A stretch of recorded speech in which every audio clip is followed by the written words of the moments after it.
Yeah, Johnny's yeah, just you like can some you can be sentence that. text or some bullshit. No, Johnny's the trash. No, Johnny's the milkshake machine at McDonald's that nobody can. It never works. Ladies and gentlemen, welcome back to the Casual Hour, a podcast ostensibly about video games, but mostly about VTubing Taco Bell. I'm your host, Bobby Pease. Joining me this week, some very special guests, friend of the show, Eric Hybrid Glass, and the no longer clean but very dirty Smurf, and the gamer on the go, Chase Kennedy. We got a stacked house tonight. I'm not a special guest. I'm a regular guest. This is a stacked house. Pumped, fellas. It's not the house of glass tonight. Oh, by proxy. But It is the House of Glass by proxy. it is. It's the long-awaited House of Glass Casual Hour crossover, which I was really slacking today. I got super busy. I was going to do a cool little graphic, but it didn't happen. Fine. So Look, name a more iconic duo. I'll wait. we've been doing it for a while. I mean, Batman and Robin, ham and eggs here at the show. Kennedy and Marilyn Monroe. If we can go. There's a lot. Lori and Harrow. Yes. I could go all the way down the line. Yeah. So Johnny's out on assignment again. I think this time, yeah. Who cares? But Unfamiliar. we have been able to bring in some friends of mine. Johnny may never be back after tonight. This could be a wake-up call for Johnny. Better Johnny will be around, but Florida man Johnny, which is what he is now, just a dirty. He's prophesized himself into being the real Florida man. But no, look. So I met Eric and Smurf a couple years ago when I was doing some stuff with Nerdy Bits, and you two were people I hit it off with. Has it been that long? I think it has been. We've been doing this again, Chase, for 2 years now. Yeah. God, have we really? Jeez. You started the episode count over, right? When you relaunched? No. Because Johnny and I kept doing this even while Bobby was gone. Okay. Yeah. Right? No. Didn't we? We did it once a month. So when we stopped for a while, we did a few months where we took a break, and then we came back, and we were doing it monthly, and then that increased, of course. And then when I left Nerdy Bits, Eric had stayed back a little bit longer with them. He still has been doing some streaming. Smurf has always been just an amazing supporter. And through all the gaming, we've hit it off, and these are two dudes that I greatly respect and appreciate and think the world of. And it's been a long time coming to have them fill in and hang out here with us on the show. They've been in chat. Honestly, the stream itself, the Casual Hour being something that streams, Eric is somebody who I owe a lot of gratitude to for getting this up and running and teaching me a lot of things. So really was that person that would answer those late night questions for me to figure out how to get the show on the stream. Smurf would always come in and give some critiques and help out there too. And he's been there weekly in chat, helping out, making sure we're doing good. So, and I only know them as those two assholes that show up in chat every once in a while. So it's really They're nice actually to put real face people. to the name. I like to throw grenades in the chat and run. Yes. Absolutely. Or fall asleep. The only problem is that we've killed our chat because there's nobody here because they're on the show. Yeah. Look, it's an exclusive group. I mean, we could do this. Yeah. There you go. Hi. Yeah. Nice. Oh man. But no, we it's been a pleasure seeing you guys grow, man. You've really from when you started your journey here, getting back into it, where you come now, man, there's a lot of cool things you guys got going on, so appreciate you having me. Yeah, man, we're having a lot of fun over here at the show. We're doing some really cool things. I'll admit, I was really hesitant. We started this as an audio podcast and had that for a long time, that we could record whenever we wanted. People could take, hey, I can't record today. I got to record another day. Fine, cool, no problem. And I really liked that. And there's something about streaming on Twitch that just makes it a little bit more real. That is scary. And so we started doing that. And, once I figured out my internet problems and my audio problems and all of that shit and getting that figured out, it started to feel a little better, a little more comfortable. I'm liking this format. Yeah. And Bobby's like, cool. So when are we streaming video games? Like, God damn it, Bobby, can you just have one thing? Yeah. He's like, no, we need more. I need you every Monday night now. Content growth strategy. I mean, damn it. I know. But it's been good. Yeah, Bobby's never satisfied.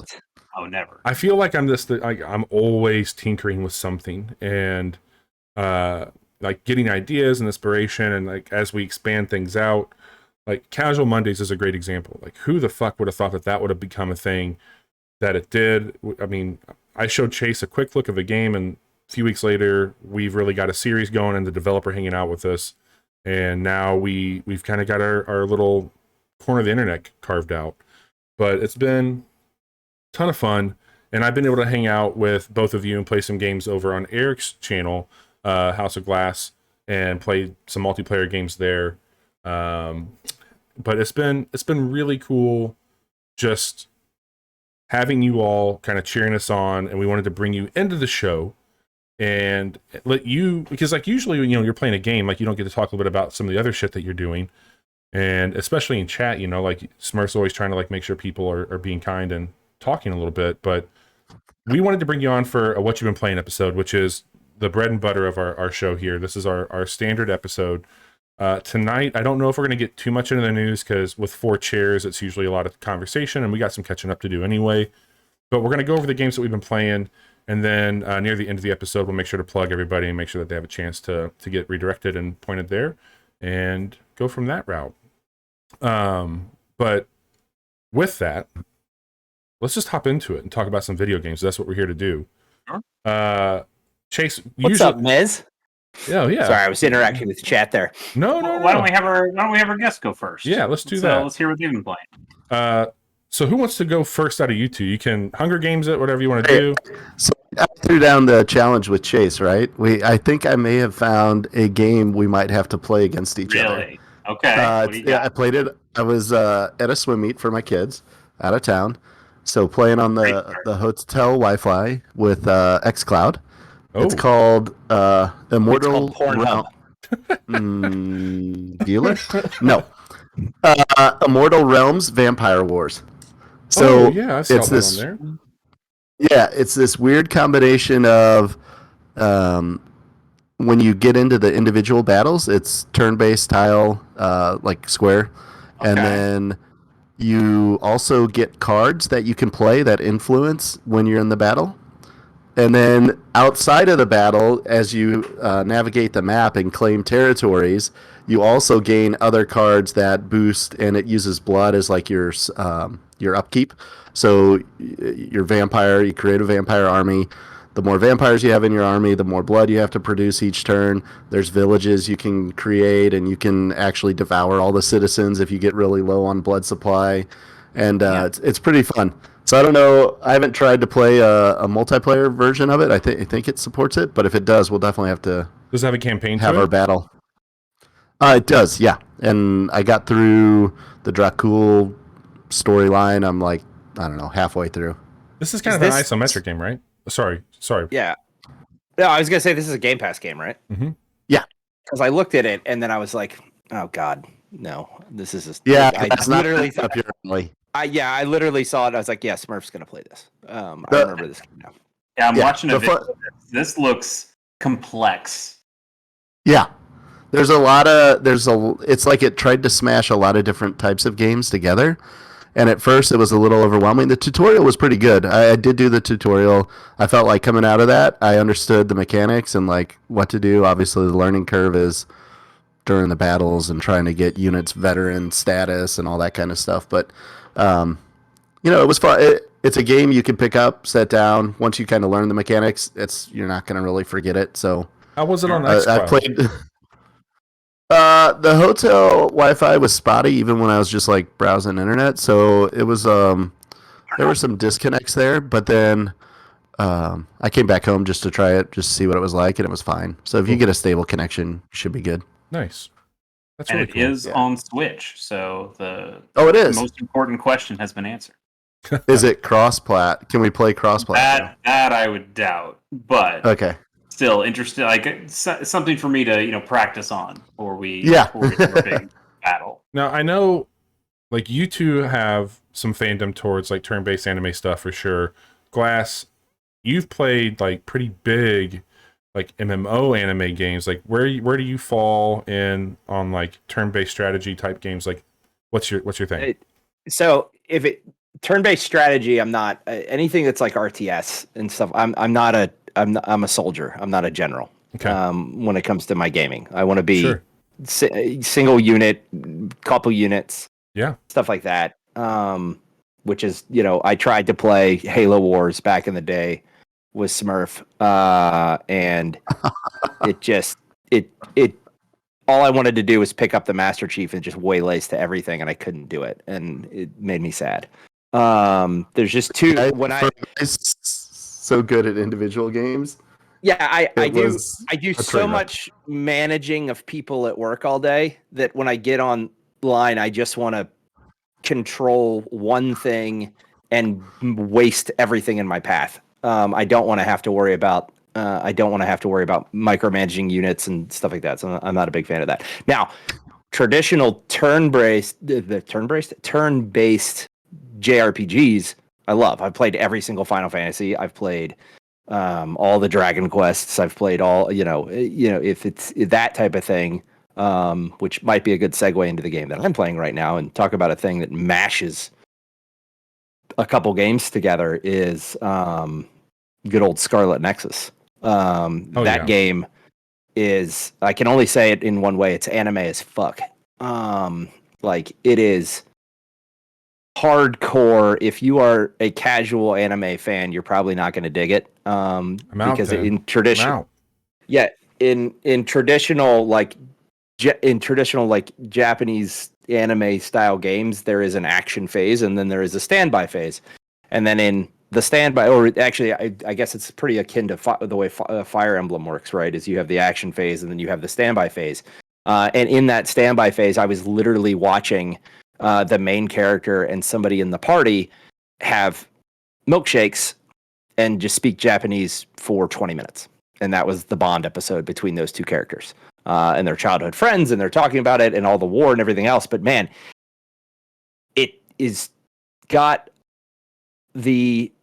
it's the first game for me that not from a graphic standpoint, but really gives you what I would consider the next gen physics ability in the psionic powers. Like just the ability to grab something anywhere across the map, and throw it at your enemy and then do the things at the speed you're doing it and jumping around the way that you are. It's really cool. And then it has that Fire Emblem, and then you layer on top of that you've got that, that appeases my hack and slash love. And then you have this deeper level of combos where you hold down right bumper on Xbox or R1 on like PlayStation, and then you can borrow, because all of you are brain linked. I'm not going to give away too many of the stories. You can then borrow the powers of your party. So one party member might have fire, the other party might have teleport, the other party might have clairvoyance, or hyperspeed and stuff like that. So there's a puzzle solving element in being able to beat the enemy, and then all the maps have like gates that you need to have teleport to get through, or enemies that you have to use the invisible power to sneak up on. And then as you build bonds with each of the characters, it unlocks the left button where you can actually hit left bumper at any point in time. And then they do a super move. And then there's a Batman Arkham style, like YB, XY, AB combo system that when you build up enough hits of a certain type, you hit that button and then the character jumps in.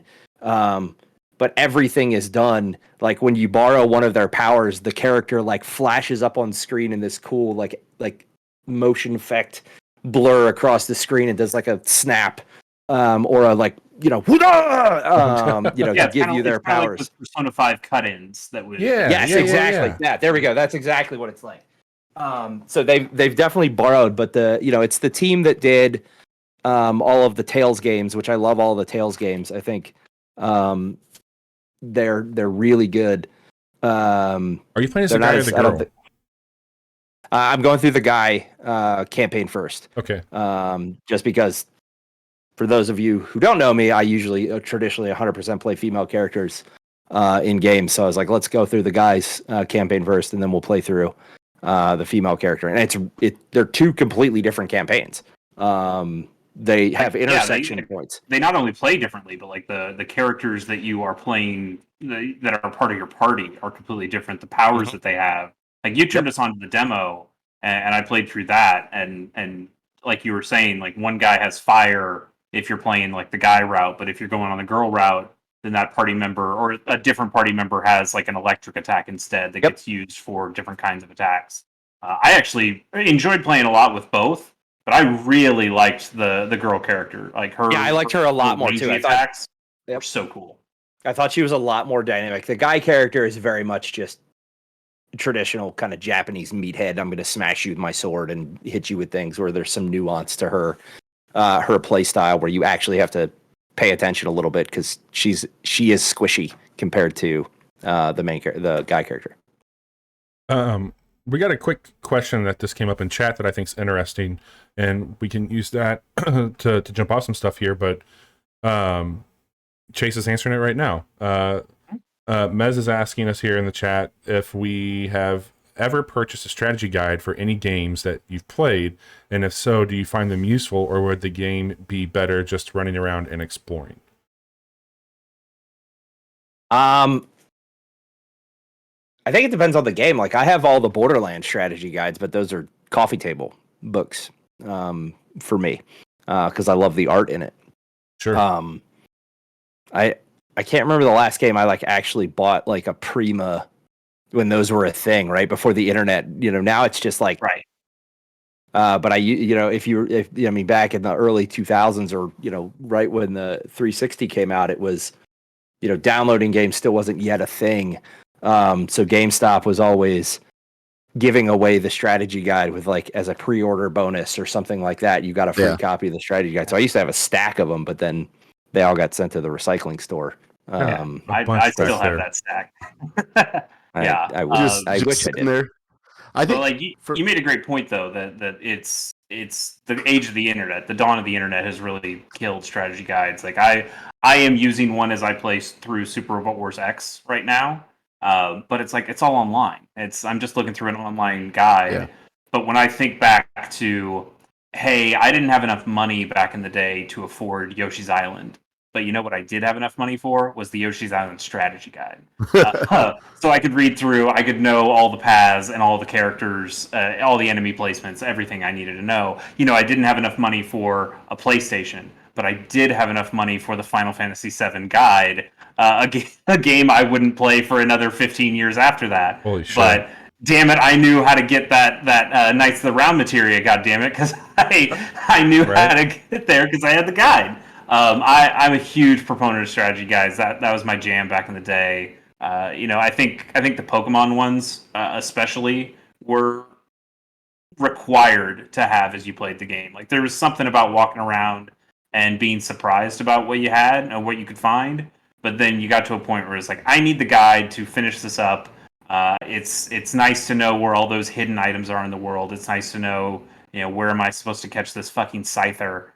Oh, the Safari Zone? Oh, interesting, but only in the one spot in the Safari Zone. So funny story is Sai has my middle kid is super getting into Pokemon, which I have no patience for. Not that he's getting into it, but I've never played Pokemon. I know who Pikachu is. I know who Mewtwo is. I know who Ash is. I know who Team Rocket is. Well, that's everyone. Yeah. You caught them all. I'm very much a muggle, if you will, when it comes to so he keeps asking me all these questions about he has Pokemon Sword on Switch, and he keeps asking me all these questions, and what he hasn't realized yet is when he bought the game, I bought the strategy guide for the game, so that way I knew how to answer the question. Oh, cool. When he got to them in the game. So he'll ask me a question and I'll run to my office. Or the next day I'll I don't know, man. And the next day, and then I come out and I've figured out where he is in the game. So I could That's really cool. It. So you can be dad with all the answers. I like that. So I can be dad with all the answers, even though it's a total sham. What about you, Smurf? What's your take on those? Yeah, I mean, it wasn't really strategy, but the Zelda map. I forget which Nintendo Power. I think it was in the Nintendo Power that they included it on one of them. And you unfolded that thing, and it was just massive. Yep. And that was one that I felt like there were some spots I got a little stuck on finding whatever it would be, the white sword or like the boomerang and stuff. And so you do that, and I was kind of like Chase. I would just analyze it for hours because back then I got, we had okay, here's your game. You play it till you beat it, and then you can get a new game. And so you're just grinding out for hours on some of these games, and then you see these documentaries now, and they're like, "Oh, this game could never actually be beat," and you're like, "Well, that explains a lot." That explains a I lot. didn't. And Oh, go ahead. Sorry, Glass. I was just gonna say I want them now to pay therapy bills for me because I Yeah. threw or replace TVs and controllers at today's prices. Also, like, you couldn't play video games all the time. You'd have to go to school, or your parents would, Yep. limit your time. But reading, love that. Like, you should be reading all the time. Yep. So what if I had this book that is about video games? And like, well, it's a fucking book, I guess. Let's let them read it. They just give in. I didn't have a lot of money growing up, so I was usually like just a few games a year kid. And when I was playing those games, I would always get the guide with it as like a pair, and almost like out of admiration for the game or respect for the game. And I would use them, and I would find stuff with it. And I found, like, as an adult, where I can spend adult money on things, like, I treat it as the same way. Like, so I have a bunch of books on the shelf back there, but also in my room here, like, I have a piece of art for like my favorite games, and I treat the guide the same way. So like, if I play the game and I really dig the game, like, I buy the guide as almost like this, like, I love this game so much that I want to have everything about the game to go together. And it's also how I pretty much just stream music, but if I find something that I really like I'll go grab the record for it, or I'll make sure to like grab like a t-shirt or go to the show or something like that. And it's this way of like me just giving a bit more of my like admiration and respect for that by getting more things for it. Like, I don't use the guides to get through the game as much as I use it as a chance to like reflect on the game and go back and look at things and be like, oh, okay, that's cool. But they also now, like, I have that big gray one right there. That's for Control. It's not a strategy guide. It's like this really cool coffee table art book on like how that game came to be. And, I have that one. Oh, wow. Oh my God, it's such a good book. It's such a good book. It is. But yeah, that's a great question from chat. I wanted to make sure I could talk to you about it. And just to close out on this, that's exactly what I do, right? It's not necessarily that I'm buying the book. It's another way for me to support the developer in a way that is not necessarily spending money on a microtransaction, which we could spend 75,000 hours. Oh man. Yes. Yeah. Warzone, you could spend hundreds of thousands of dollars on microtransactions if you wanted. Bobby, so that's an interesting aspect you're bringing up about how you're kind of giving more to the dev or to the team that produces these games by doing that. Have you all found yourselves yet buying copies of games that you can get through Game Pass or the various other subscription type services? Because I've found myself on a couple instances. Yeah, I remember we talked about that with Outriders. Whenever you're like, hey, I'm going to pick up the game because I'm really digging what they're doing with it being on Game Pass. The only time that I've like double dipped on that, or not even double dip, but like gone in and spent money on something would have been like a game that I've played on Switch, or I want to have this on my PC now. Like, I've bought in games in multiple locations before. I've even like, so I've the last generation, I went from Xbox 360 to PlayStation 4 back to Xbox and then Switch and all that. I ended up buying the same games a couple of different times to have them on other, like The Witcher 3 I got on, I think, PC. I've got it everywhere but the Switch.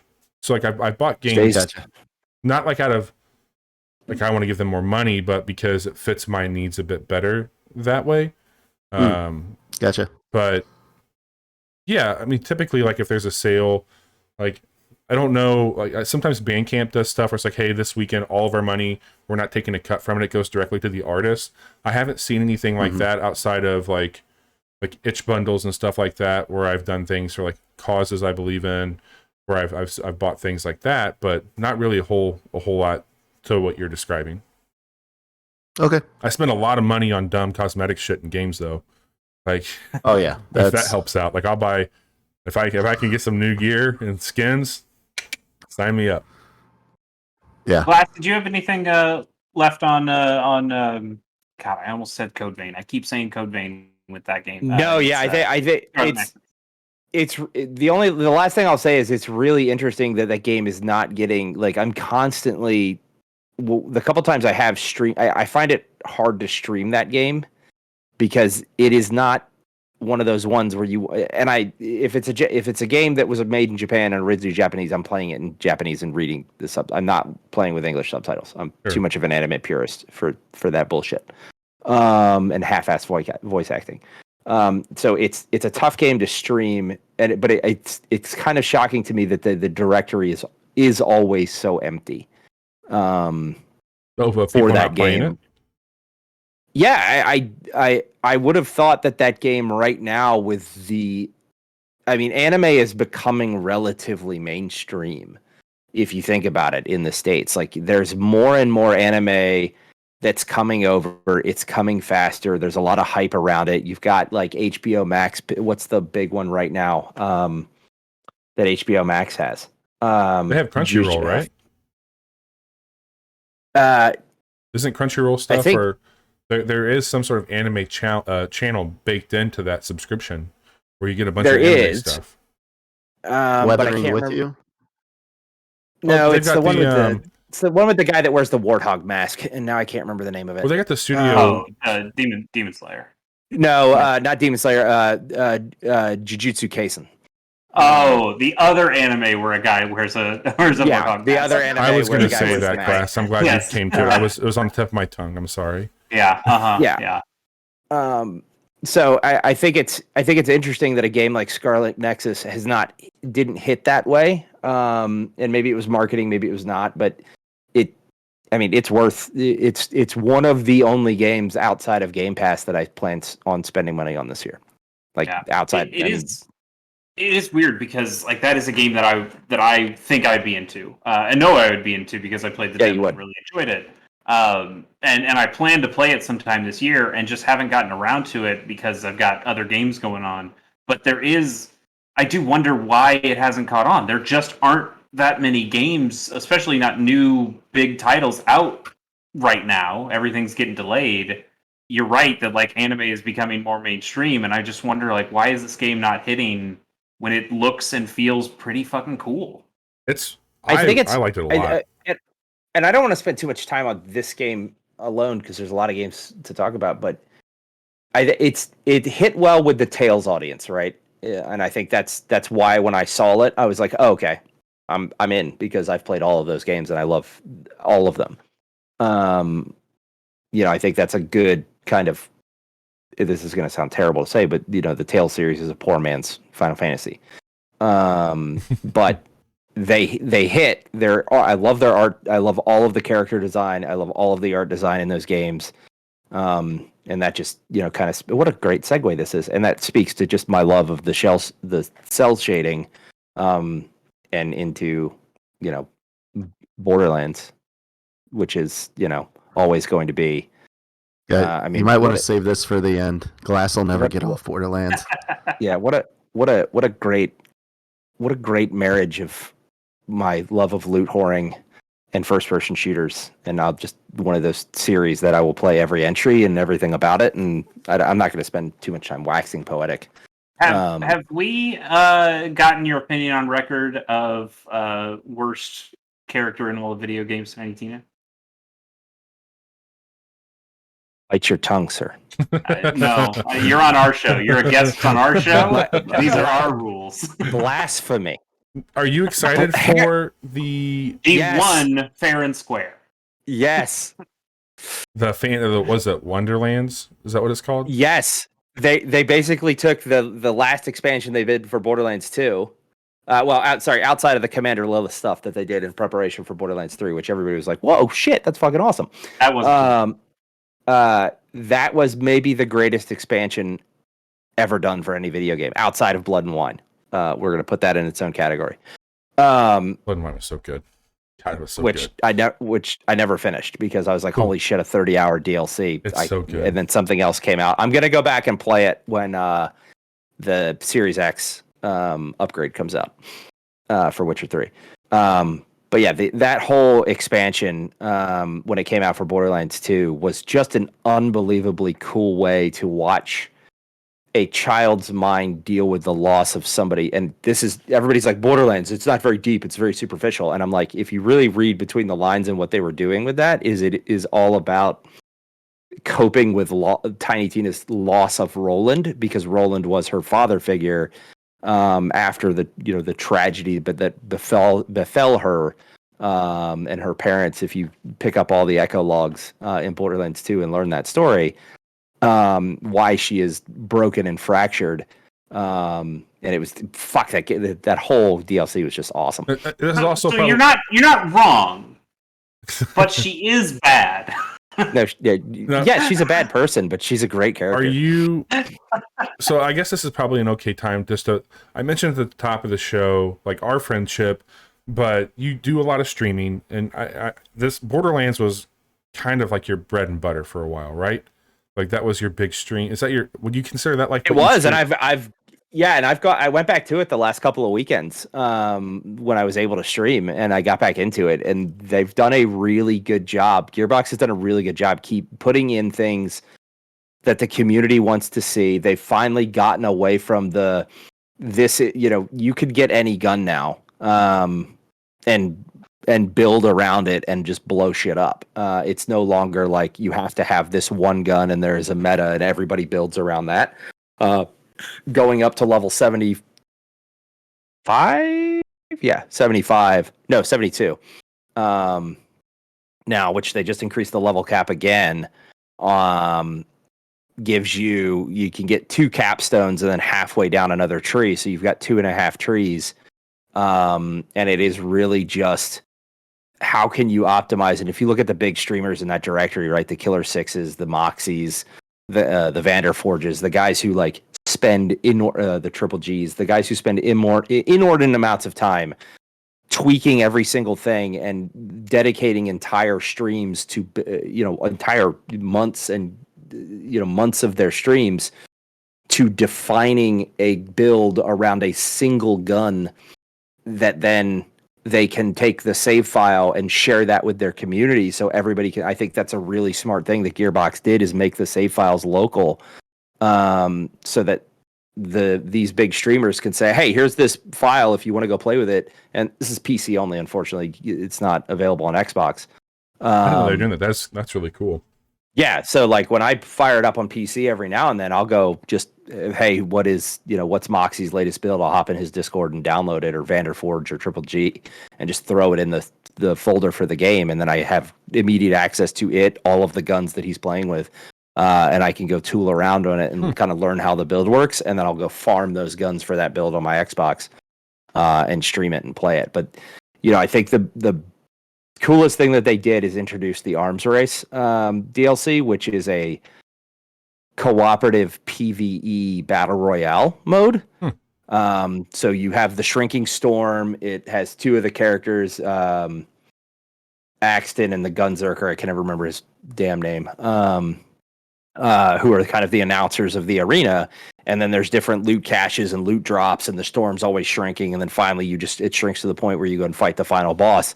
But there is specific loot in that area that you can only get.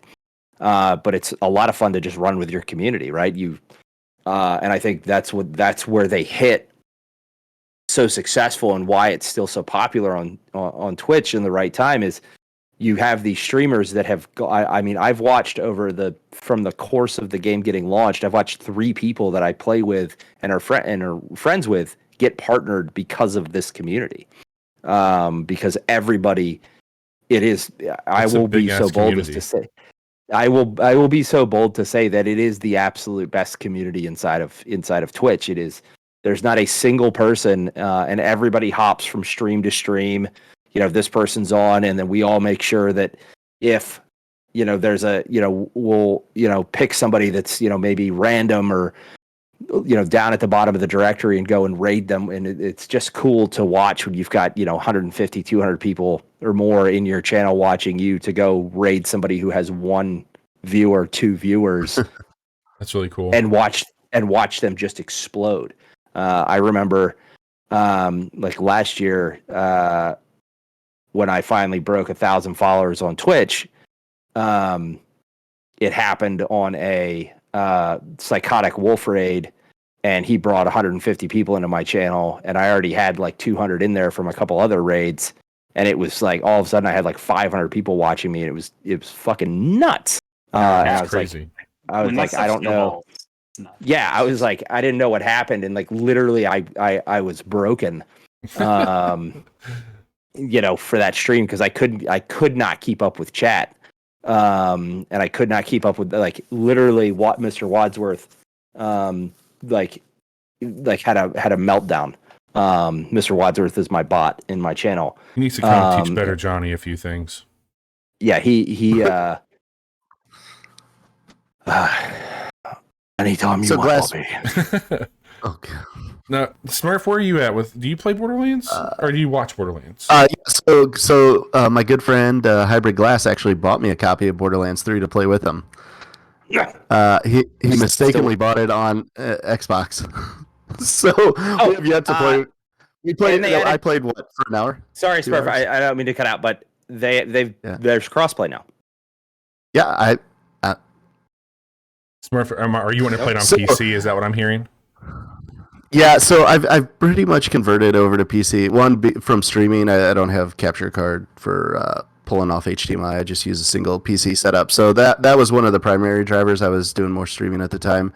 It's one of those games I'd like to go back to, but I also like to kind of go through the story. And when you play with Glass and he's already super leveled because he plays like 24 hours for one day and his character's like maxed out by the time you join him. And he's like, here, let me just run you through this. I'm like, but what's the story? And then I kind of get burnt out on games pretty quickly that way. So I'm like, I'll join you as soon as I beat the main campaign, and then that never happens. So yeah, I will own that, right? When you get to games like that, I am very much like literally when Borderlands 3 came out, I took the entire week off of work, and I had a max level character in 72 hours, and I was already done with one, and then I was on to the next. And then by the time Smurf had gotten to like level 20, I was already on my third character. And I caught him and lapped him again, and then had two other characters at max level at the time. And then he had only advanced like 2 missions. I feel like that's my relationship with Bobby when it comes to Destiny. It's like, hey, Bobby, can you just come in? All I need is like a warm body, honestly. I can run you through it. I just like, hey, come and let's play Destiny again. By the way, you're gonna have to jump no less than 150 times, but it'll be a warm body jumping, and it'll be fun for me to watch you suffer, and I'll get a really good gun. Yeah, you got a good gun too. I did. We got good guns. We got some really good guns. I will say that I spent a lot of time downed watching Glass run around the map having fun while I'm like choking for air. On the topic of guns, though, Borderlands did a really cool feature integration with Twitch where you could get the streamers from their loot chests, the guns that were dropping from them. I remember Glass telling me about that. So I think what now? The streamers would do what now? No, so when I was talking about the community features that they added, right? They have the Twitch extension, the Borderlands 3 Twitch extension. Like literally anytime you open a red chest, if you have the extension on your stream, you as the audience get a chance to get one of the guns from the red chest. Oh, right. That's really cool. So it was a lot of fun. Twitch did some shady things too, where they were like at the beginning when that first came out, there's a lot of the people that eventually got partnered. They were getting denied that partnership because they were getting it off of the fact that a red chest event was going on. So they would have inflated viewership during that red chest event because everybody just wanted the loot. Like Gearbox excuse me, would enable things like weekends where it's like an unlimited red chest event, and then you would get 100% echo cast is what it's called. But there was also things where if a badass popped up, somebody could click on the extension, and then all of a sudden the badass's name in game would change to that person. Oh, right. So now that badass becomes, real dirty Smurf, and then there's a vote mechanic where you can give you can level up the badass. Right. That's why I picked on Smurf. Yeah. I mean, it's true. You would level up the badass. You could heal the badass. You could, give the badass, double damage, quadruple damage. So it became this challenge that you're fighting your audience, and there's a couple other things, and they've introduced other things where there's a Moxtail event where you can actually give money to the streamer, and then you give them one of Moxie's cocktails, which may give you 10x XP for a certain amount of time, or quadruple damage depending on which cocktail they buy you. But it literally just pops up in the stream, and then there's a pinata event. Every time you level up, the audience can vote on you whether they're going to give you a cash explosion, a loot explosion, an XP explosion. It is. That's really cool. When I look at it from what I do in my personal life, it is the way that all games should look at when building extensions to drive community involvement. And it should be, I really hope that people are calling Gearbox and saying, hey, I would love to understand how your team's concepted this and work with you to bring this. I mean, imagine in Destiny, Destiny has a very huge fan base in the directory, but imagine if Destiny had something like Destiny is a good app, right? It's a really cool app. But if Destiny had something where the audience could participate more, or any of the MMOs, like this is something I feel like every game should be looking at as a way to drive engagement, because more people, I feel like, just bought into playing Borderlands because of that extension. Because it was like, oh shit, this is really cool. I want to play this game now. And I want to hop into, and I would do community nights where it's like, okay, cool guys, we're just doing boss runs. And I would do, run around the map. I'd kill all the bosses and then rotate the 3 people out. And then we'd, rotate 3 people in that were watching, and do stuff like that. So they did a lot of really interesting things. With that. Destiny doesn't do that. Like the closest thing it gets is like those, you get like 4 or 5 Twitch Prime rewards each month that are basically just trinkets everybody already has that are mostly cosmetic.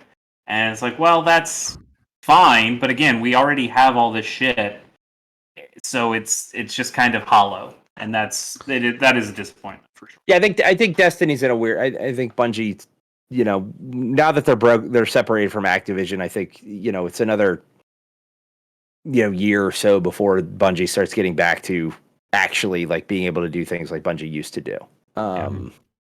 But anyway, and figuring out how to do things without the massive resources that they used to have, without Vicarious Visions as a support studio building stuff for them. Yep. Luke Smith going off and saying like, well, I'm going to be in charge of like the Destiny universe when it comes to other media franchises and movies and books and shit. And so now it's like another person is taking over the game part of Destiny. It's in a weird spot. I don't play much Destiny anymore, but I am certainly watching a shit ton of YouTubers play Destiny and tell me what is good.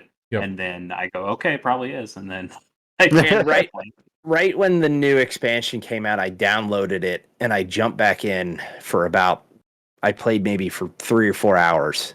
And then I was like, nope, I'm lost. I'm done. Yeah. I'm not even, and it was a good time to get back in because it was what was the one where they added all the ice? No. The stasis stuff, fuck, I forgot what it's called. Yeah, it was the one that came to Game Pass. Shadowkeep? No. Beyond Light. That's Beyond Light. Beyond Light. There you go. Yeah. And I was like, wow, this looks really cool. So I downloaded it and I got back there. I was like, there's too many systems to relearn and shit like that, and I don't have time for this. Again, the shooting mechanics in that game, I think, are second to none. The PvP just felt so good. I loved Crucible, but if there was a way to just jump into Crucible without going through like all the other shit, I would probably still play Crucible. But there's just too much to do it. Yeah, so. And I'm kind of the other way. Like, I don't really like doing Crucible, but I still think the mechanics are second to none, and I really enjoy doing stuff in PvP or PvE. I mean, but Destiny is a game that Bungie forces you to try everything. If you want that crazy exotic, well, you've got to go into the PvE mission to be able to get that crazy exotic. But here are some weapons that you can only get that could be really good in PvE, but you can only get them in PvP. They want you to play everything, right. And sometimes just those things aren't always as good as you want them to be, or just not your cup of tea. Yeah, it doesn't feel organic enough. Right, and it sucks because I think this season they have done an amazing job on some of the new loot. Like a lot of those weapons are fantastic and really good weapons of their class, especially after this sunsetting, and we need more good weapons, and because all the good weapons that we used to like are gone now. Yep. I'll never understand that decision. I mean, I get them wanting to say, hey, we have weapons that are too broken and it's not enough to just patch them. We need to get rid of them. I can understand that. But it was rolled out really poorly, and I really hated that they did it to the armor. Like that was the worst part. Is like, what's the armor getting us? It has no specific benefits on its own. It's just a way for us to have to grind all this shit again. It's funny.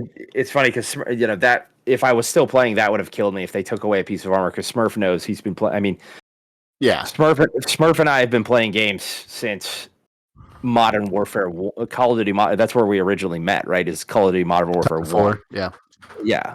COD 4. And we've been playing games, and I'm very much the person that right. Well, that was out. Call of Duty was out before. Yeah, that was, or Shadowrun was after Call of Duty. Okay, sorry, I interrupted you. But I'm very much once I find something that works for me, I don't change.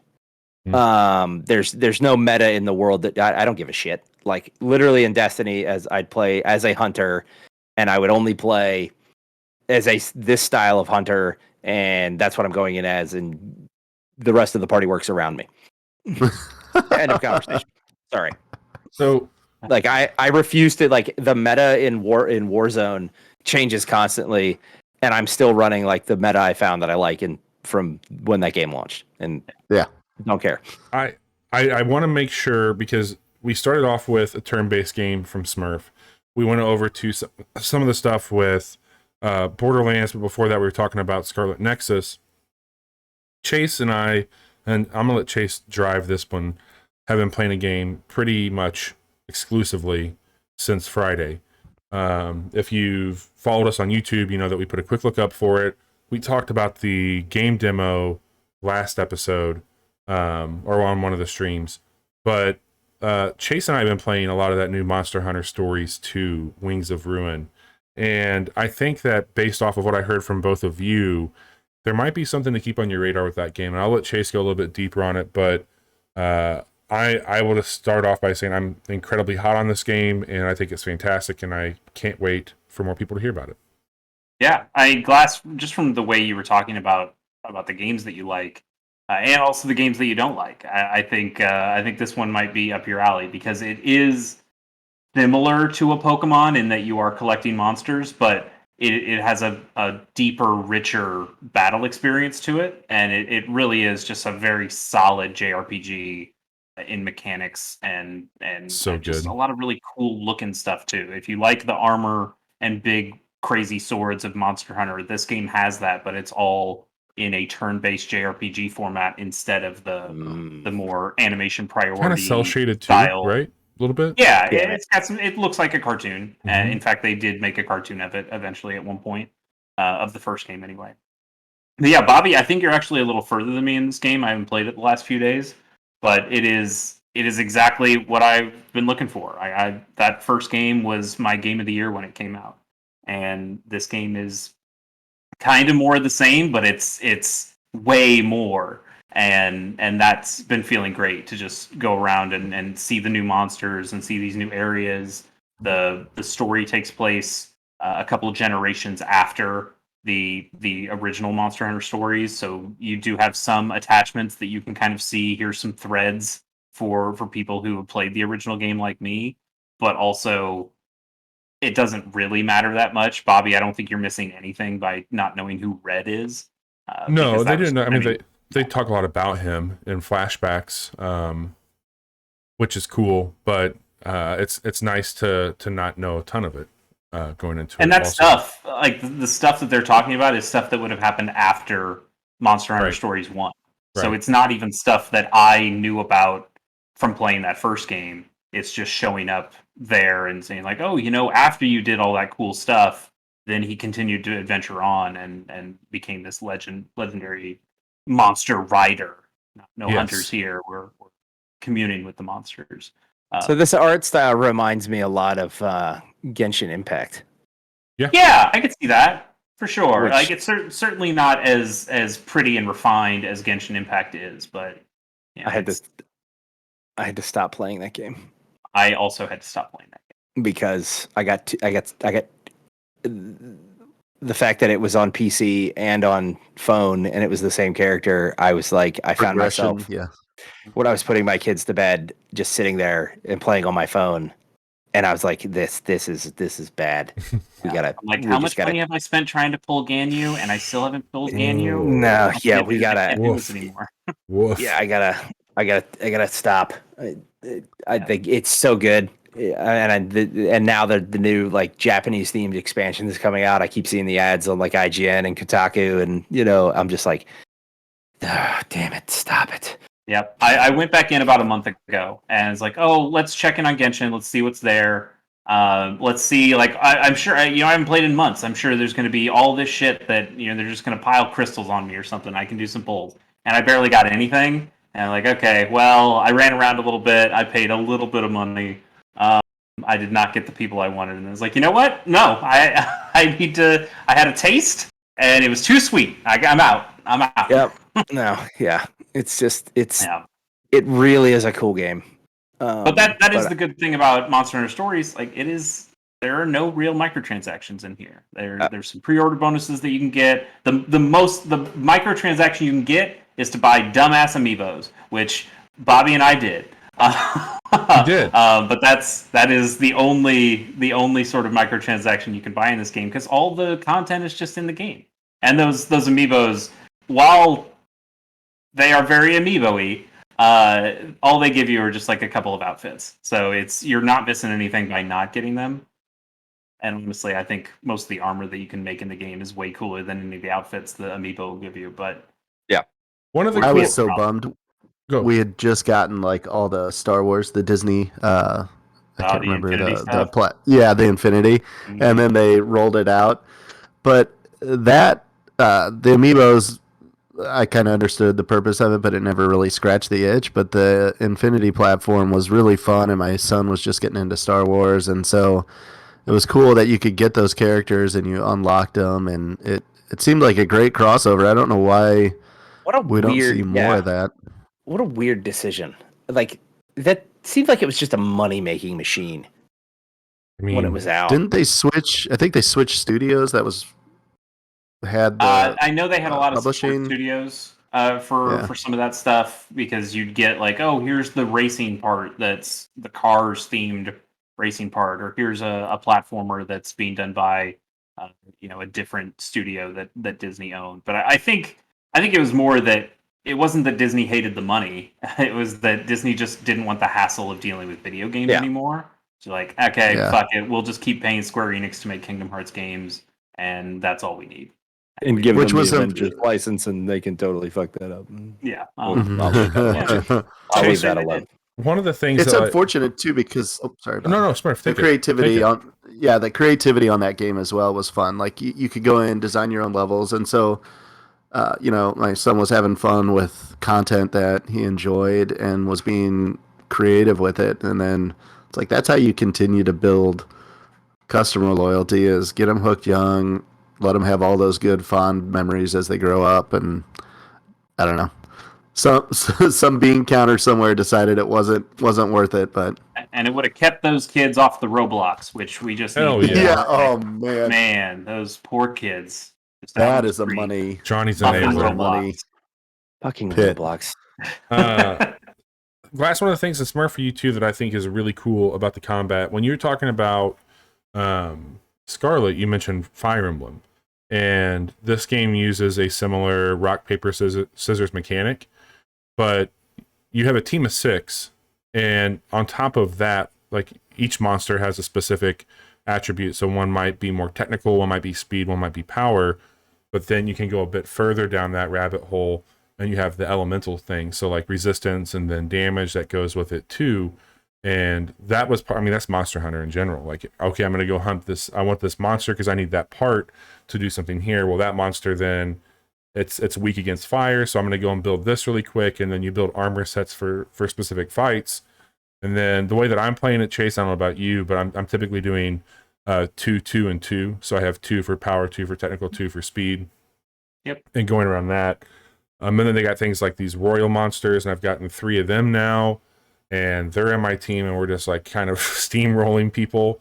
But it's got such a really good grind to it also. Like a lot of these RPGs that I've played, and I'll throw it back to you, Chase, but I always get kind of tripped up mid-game when the grind becomes the focus, and it's like, okay, here's some nonsense because we need to stretch this out a bit further. But the way that this game approaches like materials and grinding and all that, I think is really smart. It has not been exhausting at all. Like even when if you do have a random encounter that you're completely OP for, you can just pull the triggers on your controller and it immediately wipes the other team, and you get all the materials. Yeah, it's got that Earthbound style thing of just like if you come up to something that you can immediately beat, then fuck it, Yeah, just you go through it, you get all the material from it, and it does a ranking for each fight. S being the top tier. The more that you do in the battle, the higher your score, the higher the loot tier that you get out of it is.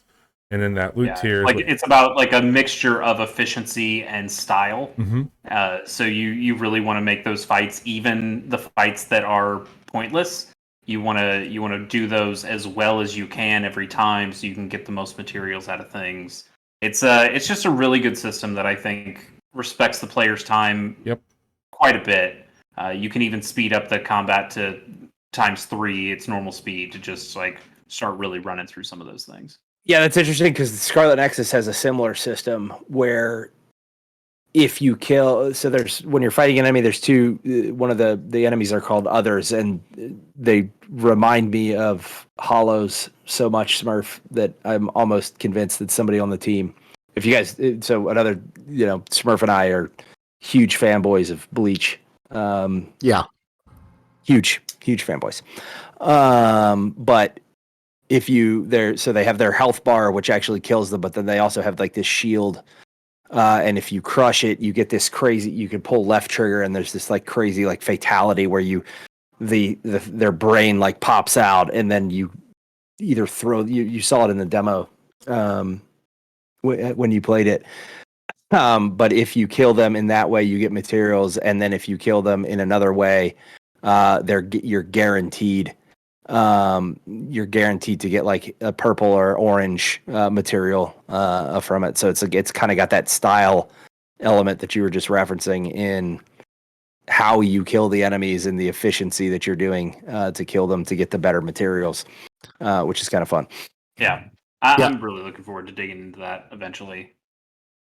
I think definitely both of these games are going to be shortly played by me. So yeah, cool and if we have Smurf, to, if we play it on your PC, exactly. In fact, you should play it on your PC. Like the Switch, I love my Switch. It's my favorite thing in the world, but it does not run this game super well. Like it is pretty framey.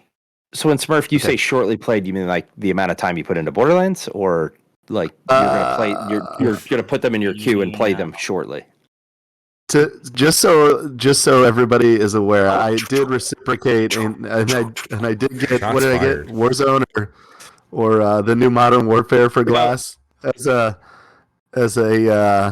What did you get me? I think it was Warzone, but not because Warzone was free. Warzone.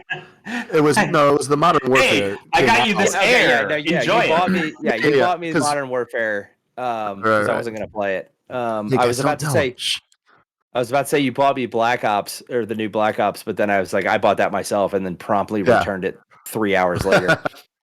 Well, Bobby bought me a copy of Cyberpunk 2077, so you can tell how good of friends we are. Hey. Yeah, that game was really good. It was busted as hell. No.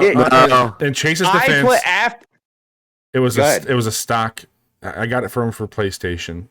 He had a launch.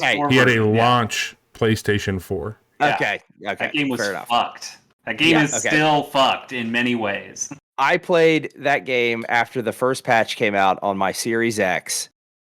Not my Series X, my Xbox One X, and I had zero problems with it. It was like everybody on the internet was like blowing up about, oh, this game's fucked. I played through that game. There were a couple random glitches that, I was like, okay, cool. I got to reload the game. It locked it, whatever. That's fine. But I played through damn near 100%ing that game with almost no problems at all. And had an absolute blast. And it bums me out because I think I had such a good experience with that game, and then I think about what the multiplayer could have been. Sure. That they've now, since pretty much abandoned. But I'm just thinking there, going, man, like, how awesome would that game have been if it came out, it launched correctly, a couple minor bugs here and there are forgivable, but to have a Grand Theft Auto 4 or 5 multiplayer experience in the Cyberpunk universe, and just to be able to roll up with your squad and the powers that you have, going against another squad with powers you don't necessarily know match, it would have been so cool. It's interesting to me how that game has not turned it around with public opinion in the way something like No Man's Sky did. Because you had No Man's Sky super high on it, then it came out and everyone thought it was terrible. But it slowly but surely built up into this great thing. I know Bobby and Johnny have played some of the newer expansions on the channel before, and it looks really good. It looks awesome. And Cyberpunk has not gotten that. I think part of it is them still trying to fix things that are broken. I know part of it is people, assholes, let me be clear, going in and hacking their servers and hacking their shit and ransoming their garbage. Like, that's terrible. But also, that's the Witcher 3 developer, which all of you people love. I don't like The Witcher 3, but people do. Like, real people who are smarter than me like The Witcher 3. So for people to give them no slack when it comes to fixing the game, knowing that these are the people who have made the game that Reddit loves forever, it is shocking to me that, one, they have not been able to turn it around, and two, that people are not letting them turn it around. And it's weird to me that is still a thing. Like, Sony, I believe, just started putting it back on the store. Yeah, a couple weeks ago, I think. And or maybe it was last week. Crazy. It's crazy. Chase, you're being asked to be removed from the show based off of your hot take. I'll start my own podcast. Oh wait, I have my own podcast. It's funny. You bring up Witcher and how everybody turned. It's and that not we didn't want to go into news, but it reminds me a lot of, like, even. So I played. I've told this story 1,000 times, but I played Final. I mean, I had easily 5,000, 6,000 hours of game time in Final Fantasy 11 when that MMO came out. And then Final Fantasy 14 rolled around, and it was a terrible pile of garbage. And now, just this week, Square Enix sold out of digital copies of the game. Not that that's possible. They just suspended sales because of the mass exodus from WoW, and they weren't, from a serviceability standpoint, ready. So they and I think it just goes to show how careful attention Square Enix is paying to that game and the user experience, that they decided to say, okay, we're going to halt sales right now to make sure that our community has stability in the server, and we don't overload and we don't bog our shit down with new players for the moment, so we can expand that capacity. It just shows a maturity, I think, in the director and the producers of that game.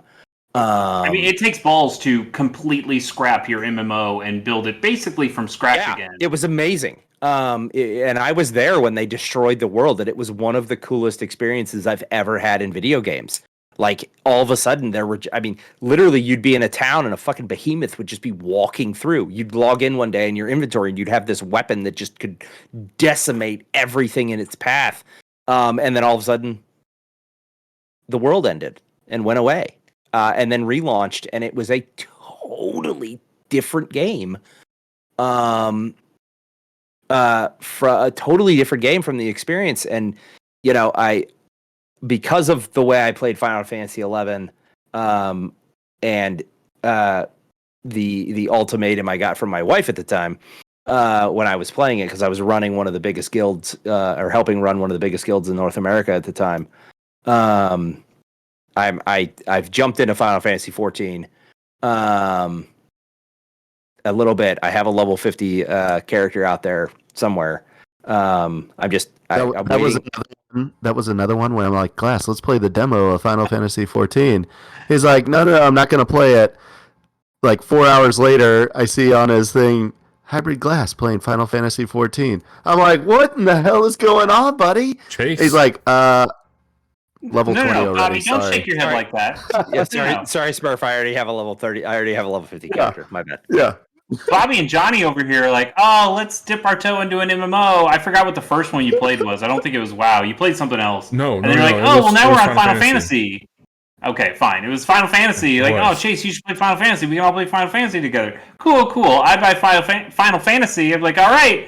Where are we dropping, boys? And you're like, oh, what are you talking about? Fantasy? We're playing the Knights of the Republic now. We're playing like we're on Star Wars now. I'm like, well, fuck off. Like, what? I agree with that. 8 was such a strong entry.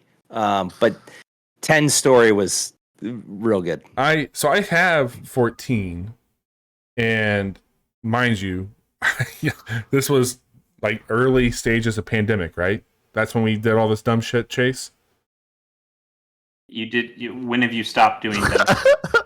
Fair. Yeah, you know what? That's pandemic fair. Is an excuse for dumb shit at this point. But I had went my entire life not playing any MMOs. Always like on the sideline, looking in like, that looks like a lot of fun, but boy howdy, how do I get into that? And one day somebody's like, hey, you can basically get so much of Final Fantasy 14 for free.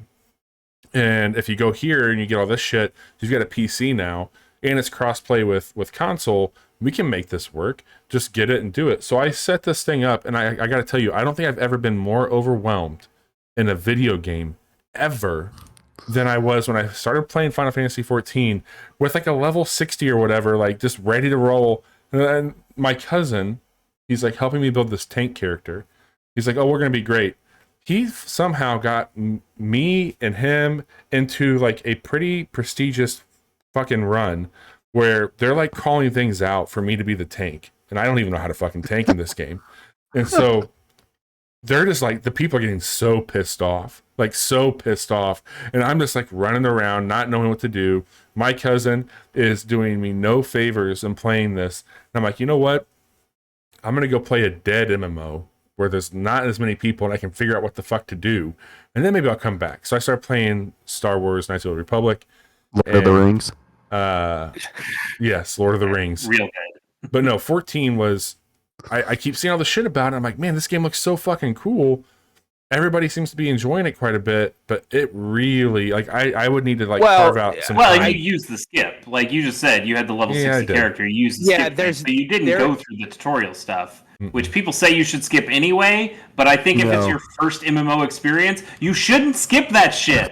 You're right, Chase, you're right. Yeah, and there are so many intricate, and I came from Final Fantasy 11, right? And there's vast differences. Like Final Fantasy 11 was maybe the most hardcore MMO ever devised by whatever satanic goat sacrificing ritual Square Enix came and gave to the game gods. Like literally you couldn't solo level in the game. You had to be in a party of 6 unless you were a Beastmaster. And even then it took you to get to level 75.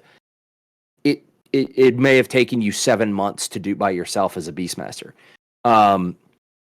And then when you got to the end game was so hardcore and cutthroat. Like the way that the notorious monsters spawned was they all had 24-hour spawn cycles with 6-hour windows.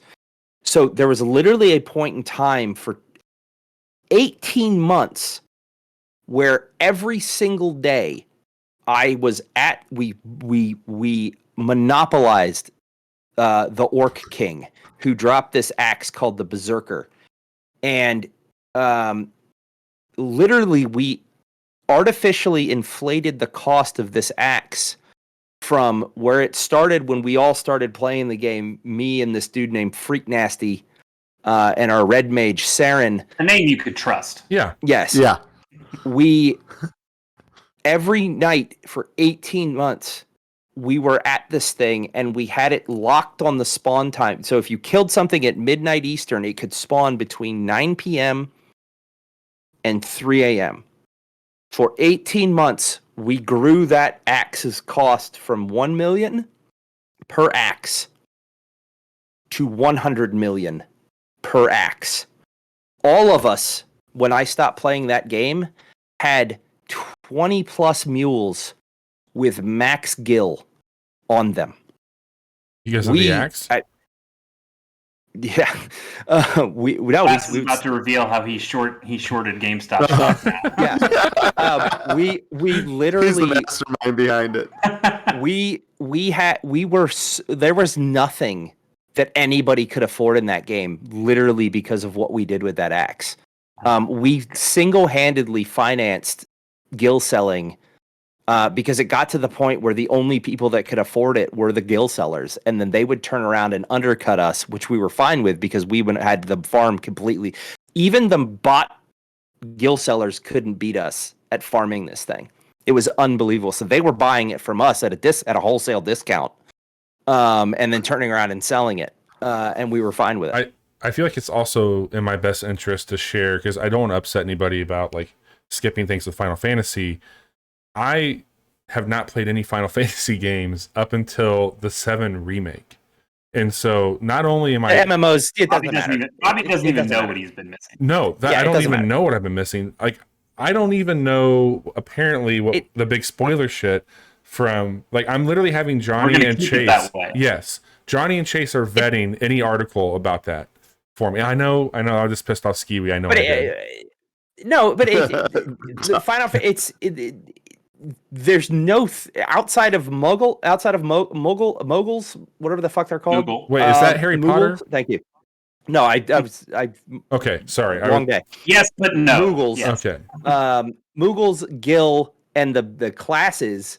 There's really no through lines in any of the stories that connect them. So who get it? It doesn't matter. You know. So when you jumped into 14, the only reason you were lost is because your cousin took you into a giant ass raid, and you. It's like the worst thing you could do. For a new player. And you went from and MMOs are very very curve centric, right? If you don't play your character, especially in a direct role like a tank, you could have maybe gotten away with it like the way or with a DPS character. Right, like a ninja or a warrior or a monk or something like that. But if you jumped in as a tank where you're a direct role supporting the party, you were destined to fail from the beginning. I feel like your cousin was trolling you a little bit here. Yeah, now that we've unpacked this some more, and really just didn't want you to play that game with him. So he's like, "How can I get Bobby to not play this so I can move on with?" Okay, cool. I know what to do. He probably just wanted to play more Valheim, which is the real dagger in the heart. Smurf, where are you at with all this, Smurf? When I heard you say that you were overwhelmed, I thought you meant you were still at the customization screen. No. Final Fantasy 14, because Final Fantasy is real easy to customize. 11 and 14 is real easy to customize. If you're not playing a smoking hot cat chick, you're wrong. And you can argue me all that wrong. I will give you the bunny race, but even then the cat chicks are way My guy higher. looks like the Incredible Hulk. Nope, wrong. Can I get some Thundercats? That's fine. Character from Thundercats. I basically I'll go back to any MMO, Bobby. Do you play MMO, Smurf? So I played a MMO. WoW. Played a ton of WoW. Never got into 11 with him. And then I did kind of like what you guys did to Chase. We had another guy we play with. We stopped playing WoW. We went to Lord of the Rings, Star Wars: The Old Republic.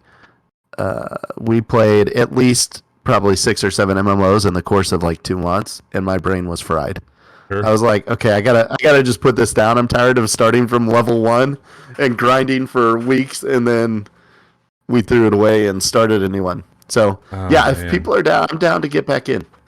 If and when, now that I have a feeling that I'm keeping hope because my Lord and Savior Phil Spencer, has said that all the Final Fantasies are coming to Xbox. Which then we get a Final Fantasy announcement for 15, and it's like, oh, PlayStation exclusive. I'm like, wait, what the fuck? Anyway, but now that Square is done with their commitments to Sony, the Final Fantasy stuff on Sony first, I'm really hoping that we do see 14 come to Xbox. And if 14 does come to Xbox, I don't think you guys will see me play another game. Oh. I really don't.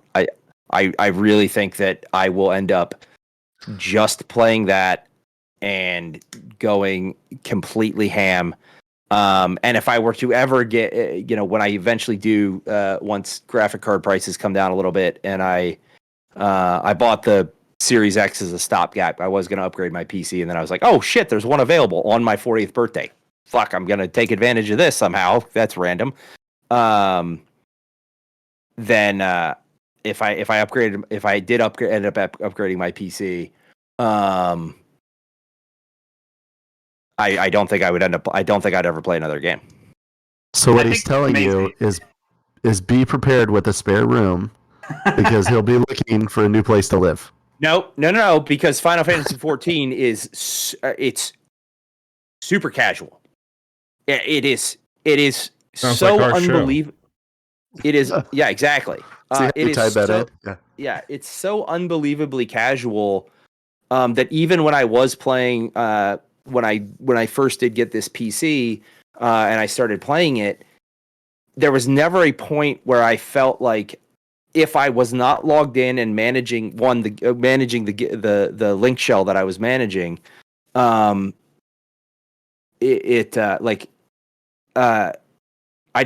was never a point where I felt like I was going to miss something or somebody was going to fuck something up, or there was a dynamics, which is what the raid runs were called in Final Fantasy 11. Like literally, you would go into so they had these things called alliances, which were 18-person raids in Final Fantasy 11.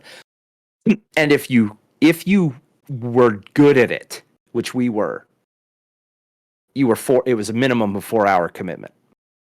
If you sucked at it, you could spend 8-9 hours in this thing. I mean, there were points in time where I would be getting dressed for work the next morning because I wasn't done with the Dynamis run yet, and I couldn't log off because the fucking the link shell was just fucking up, and I was pissed.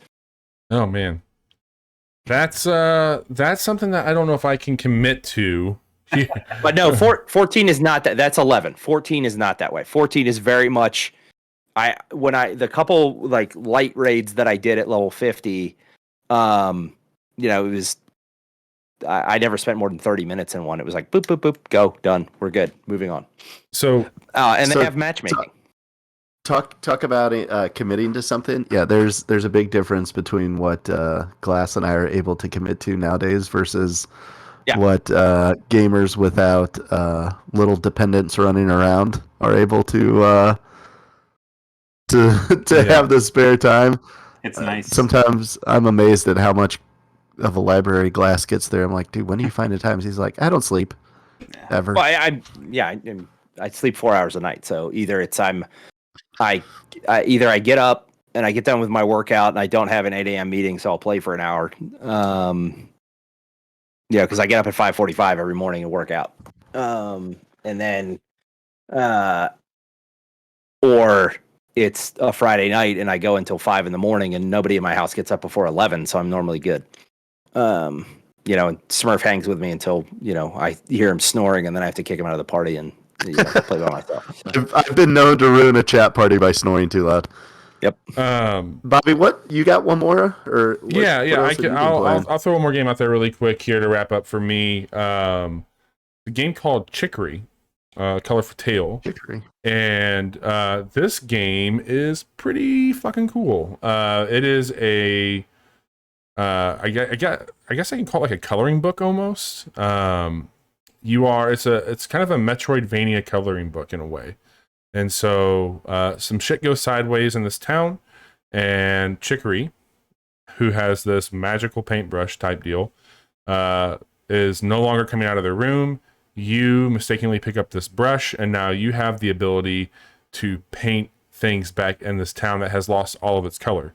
And so in the game, your cursor, you can completely paint everything that you see in the game.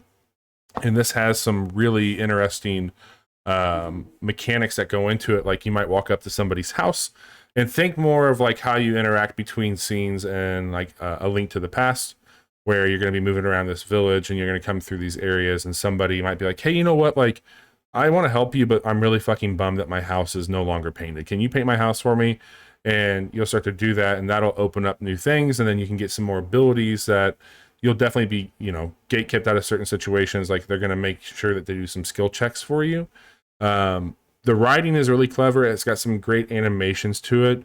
And I think that there's something really cool about being able to go in and paint all these things in the game. And like, there's going to be parts of what you design that carry out through the game. Like, I don't want to spoil too much, but there's one particular shop that sells t-shirts.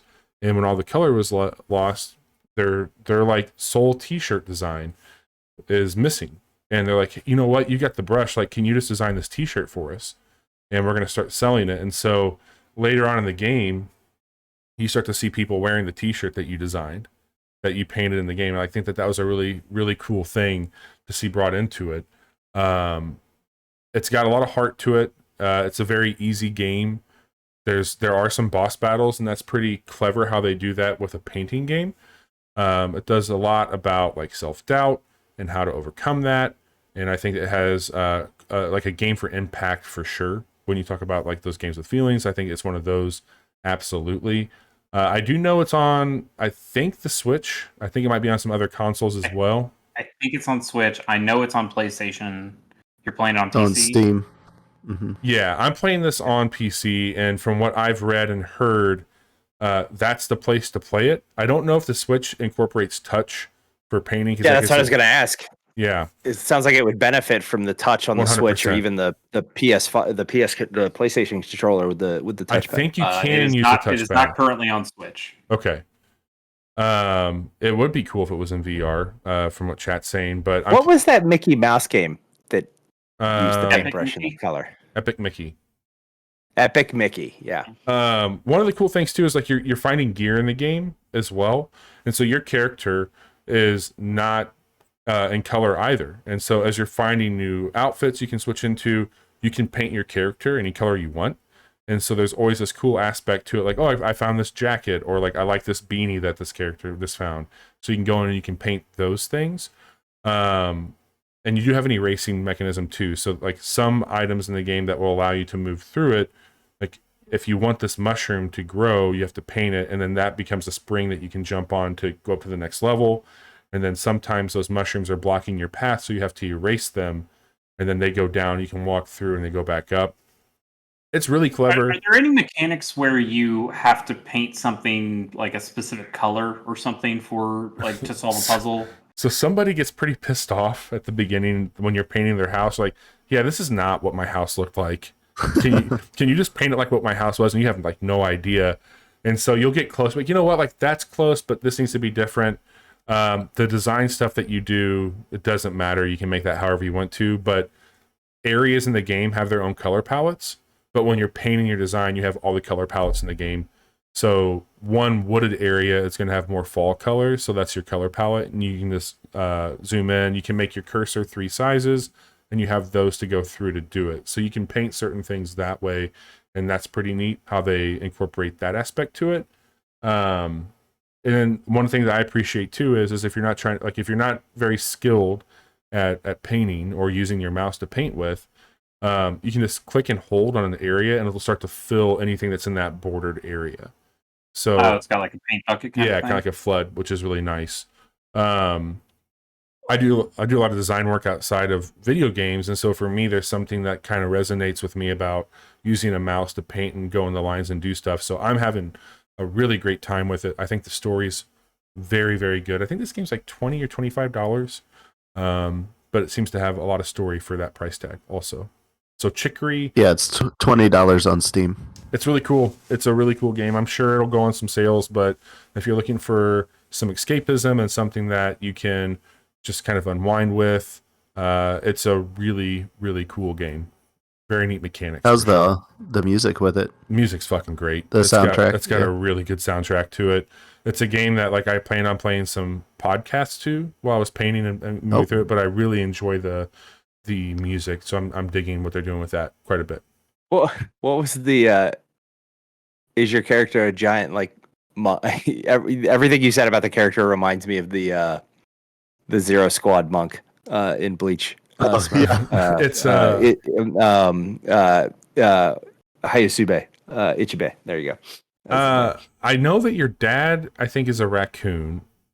I don't know. And my dad is definitely not a raccoon, Bobby. I'm a little everybody's got a name that's based off of like food, and it's like they ask you at the beginning of the game, like, "Hey, what's the name of your favorite food?"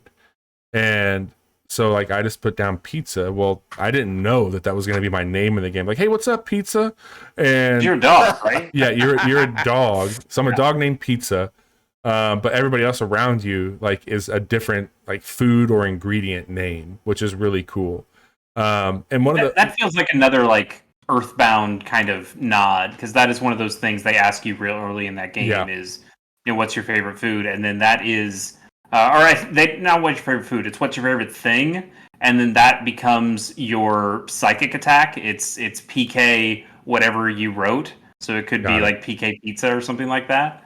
And it's interesting the way different games will take somewhat innocuous, seemingly innocuous information and then turn it on its head like that. One quick thing before we move on. They have a mechanic similar to Link's Awakening where there's phone booths. And if you're stuck and you don't know what to do, you go into the phone booth and you call your house. And it's your parents. And your mom always answers first. And your mom's like trying to give you hints. So she's not telling you flat out what to do. But while you're talking to your mom, your dad is being impatient. Like, come on, let me talk to him. I'm gonna tell him what to do. Let me put me on the phone. I know how to fix this problem. And then your dad's like, okay, here's what you have to do. And then like literally tells you where to go next in the game. It's such a fucking cool little thing. Like being able to talk to your parents to do that stuff. I think it's done really well. Chicory, A Color for Tale, definitely worth checking out. 2 thumbs up. Does the mom character remind you to like wash behind your ears and scrub your taint? It's not quite as like it's almost like A Night in the Woods. The difference between your mom and your dad's conversations, like your mom wants to talk to you about life shit, your dad's like, let's watch this really funny TV show together. Got it. But yeah, it's a great game. I'm sure I'll be talking about it a little bit more later on in the year, but I'm having a good time with it for sure. Yeah, that's one I need to pick up and play. Chase, I think you will love it. I'm sure I would. Absolutely. It actually reminds me a lot of what's the Steam Next Fest game that we played with the photography that was all in black and white? Toem. Yes, Toem. Mm-hmm. Very similar style and vibe. The Toem. Mm-hmm. So I got the last couple here to knock out. Hopefully should be relatively short. The first one, we've been talking about anime a little bit here. So I watched the Gundam Hathaway movie that is now out on Netflix. Or is it Gundam Hathaway or Hathaway's Flash or Brilliant Hathaway? It's been all of those things depending on how you translate whatever. It's a manga that has now been finally adapted into a movie. This takes place pretty far after most of the events of the different Gundam shows in the Universal Century. I really enjoyed the movie. It is part 1 of 3. And honestly, there's not even really Gundams in it. Like the Gundam gets shown for like a fraction of a second, and it's not even the Gundam; it's like the enemy Gundam. But it was a good movie. I actually really had a good time, and I've been playing a game off and on for a very long time now, and it's called SD Gundam G Generation Genesis. Which, if you are a longtime fan of Casual Hour, you will know. Did we play that game? Like, did we attempt to do a quick look for this one? Is that the same one? I can't keep up with you and your robots. No. That was the fighting game. This is the turn-based strategy one. My mistake. Yes, absolutely. it is your mistake. I'm glad you noticed that. So I basically played all of that game except for the part that had the Hathaways. In the game, it's called Brilliant Hathaway because they hadn't adapted the manga yet to English. So here's like the scenario in the video game that's based on the manga, because this game is from like 2016 or something. So it's not, they didn't know the movie was getting made at this point. Or they knew it, but it didn't matter. And I had just avoided this because I didn't want to know the story of the movie before I watched the movie. But knowing that part 1 took so long to make and there's still 2 more parts, I said, fuck it, I just got to play this now. And it's only 2 missions, which is even worse. And because it's so condensed by trying to like shove it into the turn-based strategy part of the game, you don't really understand any of it. But it was really fun to go back to a game that I absolutely love in SD Gundam G Generation Genesis and get to play with those few characters and get those last few suits that I needed in that game. And now really I can be done with it. And maybe I can finally move on to SD Gundam G Generation Cross Rays, which was the sequel, but I haven't watched like half of the shows that game is a part of yet. God. So I feel like I can't keep up with you. Yet. I can't keep up with all these robots. You absolutely Is that can't. the first-person shooter robot game? No, it's just another. It's another. Well, wasn't there a game that came out this month or last month that you're a flying robot? That's kind of like. Oh, is that the plane one that we talked about on the show? Yeah, I don't know if that's out yet. I have not picked it up yet. I still think that game was cool. I'll get off the Gundam here. I'm enjoying Gundam. I'm actually watching Turn A right now and having a real good time. The other thing I've played is Mario Golf Super Rush, which is a game we talked about a few weeks ago, I think, on the podcast, and we were really high on it at that point. We were loving the mechanics. We had played a few matches together. We played it on a couple streams, and just were really in complete adoration of Mario Golf Super Rush. And I believe, Bobby, you have turned quite hard on that game. I'm not. The story mode. Yeah. Got really fucking dumb. Like really fucking dumb. And I like playing that game with my friends, but if I'm gonna sit around and play a golf game by myself, I'm gonna play Clap Hands Golf, or I'm gonna play PGA 2K21 or something like that. But I'm not gonna play Mario Golf story mode and deal with fighting weather. Not happening. Yeah, so I finished the story mode, which, to Bobby's point, is pretty bad. It's just rough. It doesn't feel. It takes you to a lot of places that aren't golf places, and you're like, why? What happened to my golf game? Why am I fighting bosses? Yeah. Why am I not just playing Mario in a golf tournament? Like that should be your final boss. Is, hey, you get to fucking play Mario. Try to beat him in this tournament.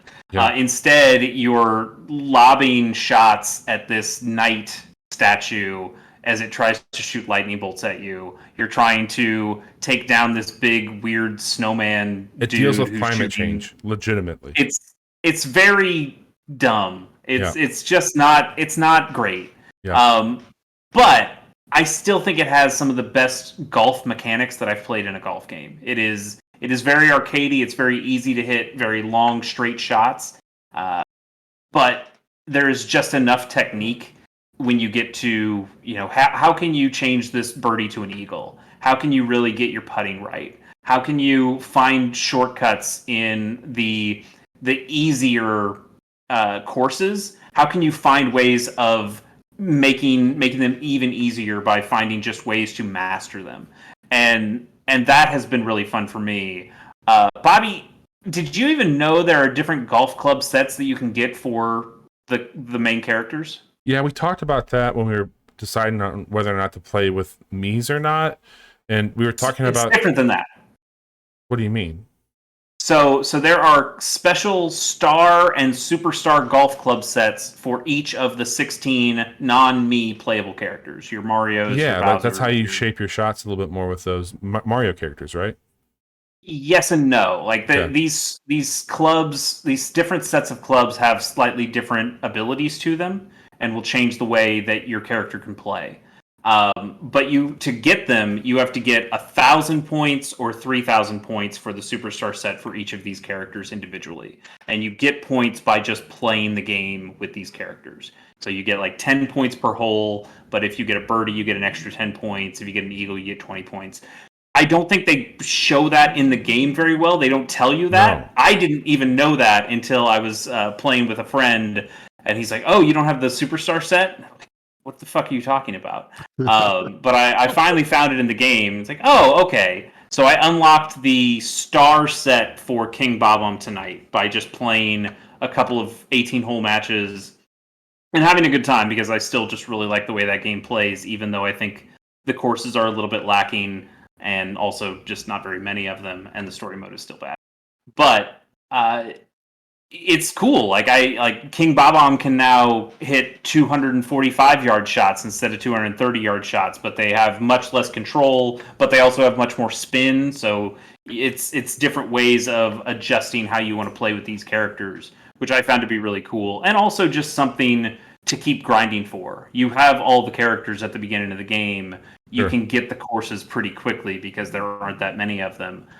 But that gives you something left to continue to shoot for. And whether you're playing solo, whether I'm playing Bobby, like Bobby, when we did the quick look for that and we just picked a bunch of random characters, I have a random smattering of points on a bunch of different characters because of what we played. So everything counts. Sure. And that's pretty cool. I also wanted to talk about this great DLC for Mario Golf Super Rush that I played.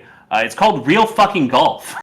And I played that this weekend, and holy shit, I'm bad at golf. I mean, I knew I was bad at golf, but goddamn. Yeah, I can see how that would be a thing. Yeah. Did you have fun, though? Yeah, I did have fun. I burned myself quite a bit because we were out in the sun on a Sunday, and it was hot as hell. But a couple friends and I went out to a golf course in Illinois and had a real good time. We were all pretty terrible. And I think they said the par for the course was 72, and I won with a score of 120. So, not double par. That was something. And then my other two friends both got 121. So it actually was a real close time. But yeah, golf, quite hard. When you can't just put super backspin on every shot, pretty tough. Smurf, why don't you bring us home and talk about some other the games that you've been playing? Oh man, I am a COD junkie, Warzone junkie. That's been playing that still, grinding it out. I playing solos is different than playing with friends, so I do a lot of quick drops, hot drops. You're playing Warzone, right? Working, yeah, Warzone. Okay. So I'm doing hot drops and trying to navigate through that. You know, that game is, besides just the no anti-cheat, it's just kind of in shambles depending on what game mode you play. Like solos is way too slow. They have these buyback solos going on right now, and that's been a lot of fun because as long as you have 4,500 cash, you get redeployed automatically. So that adds a lot more fun because the only unfortunate part is it doesn't drop you always nearby where you died. So you can't like instantly go back and try and get revenge. Sometimes you'll have to fly across the map, and that can take a little bit of time. But yeah, I've been just, I haven't had a ton of time to really set aside to, okay, I'm going to pick up like this epic storyline or something like that. And so I've been doing that because I can kind of hit it and quit it. Like get in there for 20 minutes or an hour. That? So I mentioned before, like we started recording, I've been seeing like a lot of shit online about people who are just fed up with the current state of Call of Duty. And I don't know if that's just like, I'm in a weird lane of like what I'm reading or seeing, but like people are like, Battlefield can't get here soon enough, Halo can't get here soon enough. And is there like validity to that? Like, where do you find yourself at right now? Because it sounds like the Black Ops game that came out was garbage and people don't like it. What do you think? Yeah, so I played. So Glass, yeah, he picked that up, and like you said, he refunded pretty quickly. I played a lot of that. I did the league play on that and had fun with it.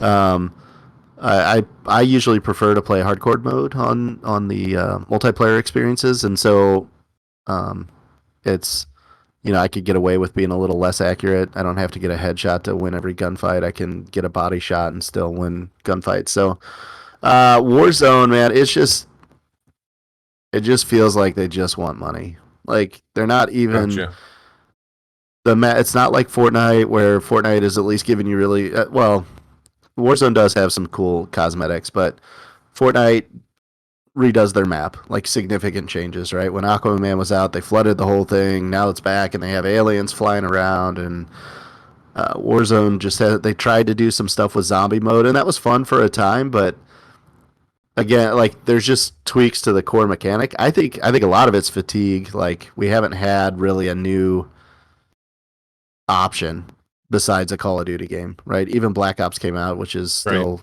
different studio. Like And it they're seems going. like it seems like they had this new thing of Warzone, well, newish thing because battle royals had been out, but it was this flashy kind of thing. It's Call of Duty. It was a big deal when it came out, and everybody gravitated towards it. And now that it's gone through multiple releases of new Call of Duty games that changed, like those are different studios that make those games. Like there's you have your team that does the dolphin dive or the team that does the slide. You have like the teams that do wall runs and the teams that don't. And those mechanics all just kind of get thrown in some mishmash way into Warzone, and you have to have, it doesn't matter that it's Call of Duty World War II now. We got to throw some stuff into Warzone. Or now it's Black Ops, so we also have to throw some of that shit into Warzone. And I feel like it's harder to find an identity out of Warzone now because of all of that stuff that's happening around it. Yeah, I mean, well, you definitely lose the uniqueness of those studios and what experience they were providing. On top of game, the guns enter broken. When Black Ops Cold War, when they brought in the guns for that, it was just there were 3 of them that were just clearly dominating, and so it's tough. I mean, they've been correcting that stuff pretty quickly. Sorry, go ahead, Glass. No, I was gonna say. I mean, that's happened with every release, right? Like, if you remember when the VAL finally came out. Yeah. So that gun is notorious. Like the reason that you run that gun is because it has bullet pen on it. Well, when that gun first dropped, the bullet pen went through everything, the whole map. So like literally I dropped in solos a couple times and I would just get my loadout and I knew there was somebody, like I would turn on a UAV and just fire in the direction and start hitting them. It didn't matter that they were on the other side of the map. I just fired in the direction of the UAV and bullets were hitting the person. It was hysterical.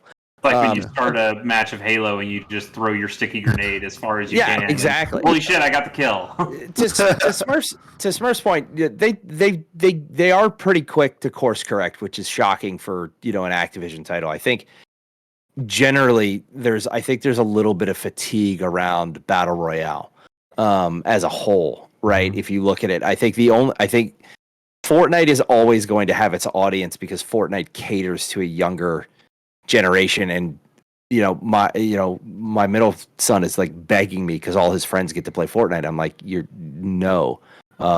because you're not playing online multiplayer games yet with people that I can't control who you're playing with. I'm just not going to let it happen yet.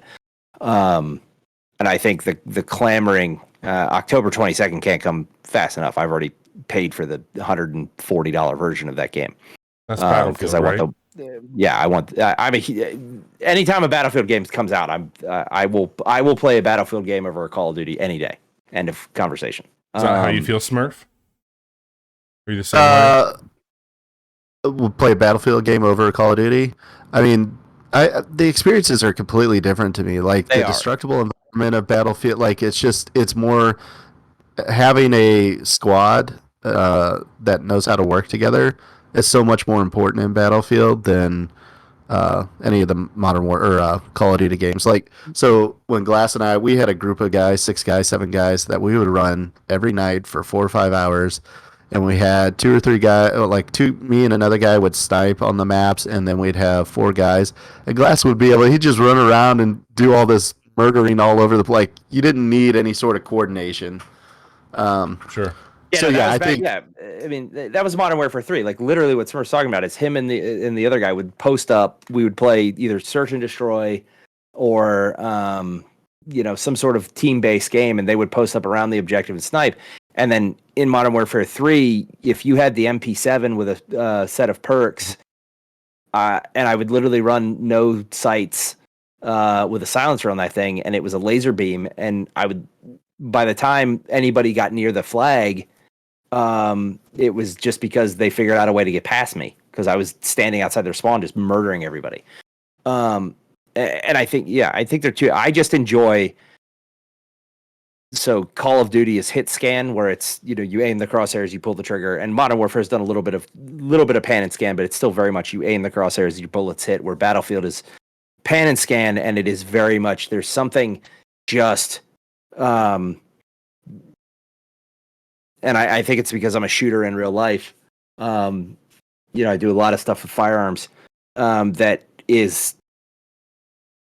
I love when you get a long gun in Battlefield or a sniper rifle, and you're ranging in, and then you're 700 meters out, 1,000 meters out, and you fire that shot, and everything is into account except for windage, elevation, distance to the target, the way they're moving, and you have to sight them in and lead them and hit your mil dots, and then it's boom. And you get that ding, and then all the shit pops up at the bottom of the screen. Headshot. It's just, and this guy was like, and back when Battlefield 4 was out, right when Xbox One or 360, and then rolled into Xbox One, and you're literally aiming at a pixel, moving across the screen, and it's just there's just something really fun about that. And I'm with the way that crossplay was announced today. The Battlefield 2042 is going to have crossplay, which I'm super excited about. I think they're doing it right. They're separating. They have to, though. If you have an older PlayStation 4 or an Xbox One, you're going to be in your own servers. You're going to be able to play with PlayStation 5 people. But PC, PlayStation 5, or PS5 and Xbox Series X are all going to be on one because the maps are 2 times larger than what you're getting on the other ones. And then you're getting 128 players, which is just going to be nuts. I just like that. Yeah, I like that sandbox. I like that sandbox experience of being able to, and I'm really excited that something that the community has been asking for a long time is bot matches, and they're finally bringing it. So there's going to be something cool about actually, because my one gripe about the Battlefield games is they design these unbelievable maps, and you never get the opportunity to just go explore them. But now you're going to be able to load up a game, and you're going to be able to jump in with your friends and then play against 122 bots, and you can just set those so they're basically dummies. I'm assuming now, I'm hoping that you could set the difficulty level and it's not automatic. If you're doing it this way, where you could actually go and explore the map and do some team design and do some planning, where it's like, okay, we're going to strategically hold this point. And I'm also love the fact that they broke Conquest out so Conquest is the big mode in Battlefield where you have the different zones. And we used to do this a lot where, Smurf and I would play this game with the other couple guys, and it was literally like we would get in a helicopter, we'd go and take this zone, we would break out, secure the point, then go get back in the helicopter and go to the next one, and then just jump around from point to point to point and just mow everybody down. Sure. They're now breaking that out because of this map size where you have the zone, A zone, but then you have A1, A2, A3. So there's 3 mini zones inside of that zone that have strategic value potentially. I'm just sold.